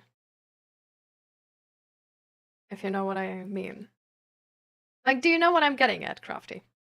You can also, like, please everybody always say if you just don't understand something. Like, if you're like, hey, this doesn't make any sense to me because XYZ, like, go for it, okay?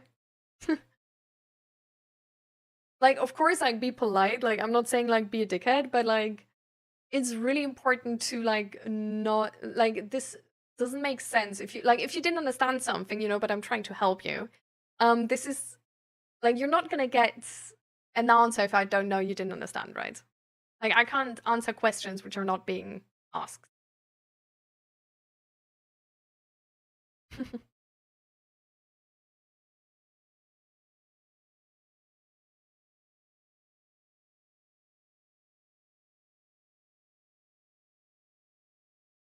Mm.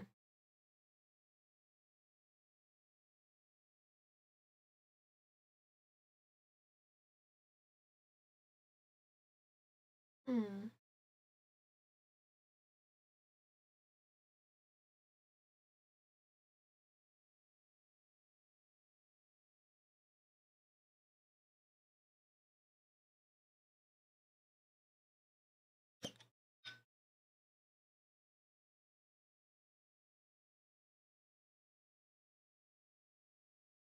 I'm gonna come back in a second.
This bottle looks like a large bottle of vodka. Sure.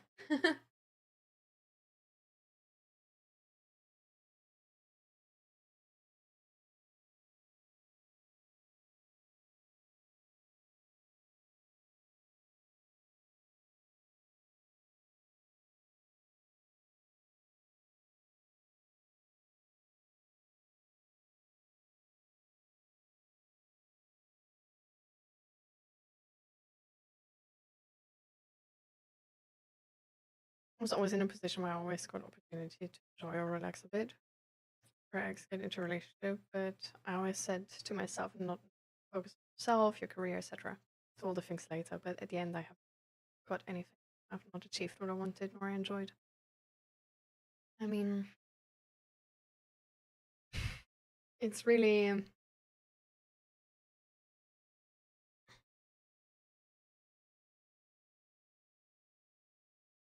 It's really a thing of priority, right? Like life, we don't know how long life is. We don't know how long we're gonna live, right? Technically, like everybody expects to live until they're like 80, 90 or whatever. It's not in the cards for a couple of us, right? Like somebody's gonna be hit by a car, somebody's gonna like, I don't know, like fall and break their neck or something. Like somebody's gonna get a heart attack at like 50 and die. Like there's gonna be people who are gonna die earlier. So I feel like with like certain things in life, we don't need to rush anything like right away, right? So for example, like with the house, like how are we gonna like, the only way how to rush that right away is to move somewhere on the outer corners of like the Netherlands and probably buy like a really like shitty house. Like that's not the goal I have in mind. Like the goal I have in mind is to actually like have a nice house, you know, and also like a nice position. But just then like meanwhile like have this apartment, enjoy this apartment and stuff like this. That's like nice. So like I wouldn't like there are certain things you just are sort of like wait on and are fine waiting on, you know, and there are certain things where like the relationship I'm glad I didn't wait with. Like I'm glad I have a person at my side. And I don't know, like knowing that a relationship is like in good and bad times, like I'm gonna like at the like if it succeeds, you know, like I'm gonna be in that relationship when I'm 80 looking like a frigging like potato or something, you know. And like it's gonna be fine as well. So I don't really like expect my partner, like I don't need my partner to get to know me when I'm perfect, because they have to stay when I'm not perfect. Like they have to stay when I'm like the least amount of perfect. Because otherwise, like at some point, like right, like the relationship's gonna fail.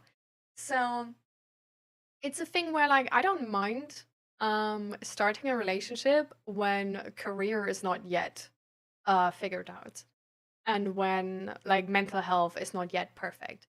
Like I do feel like it should be at a point where like you're not gonna like suffer in any new relationship, right? Like I feel like there's, for example, like if you have like a really bad problem with like making boundaries or like speaking up for your own needs, and you really can't do that yet, then like getting into a new relationship is essentially like just it's gonna like I don't know, like how is it gonna work, you know? Like these are like necessary skills, at least to an extent, for a relationship.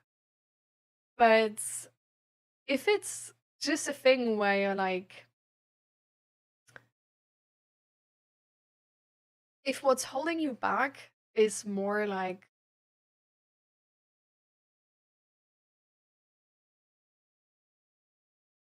this idea of like, oh, but like I want to be perfect in front of them, I don't know if that's a goal of, or if that's necessary for a good relationship.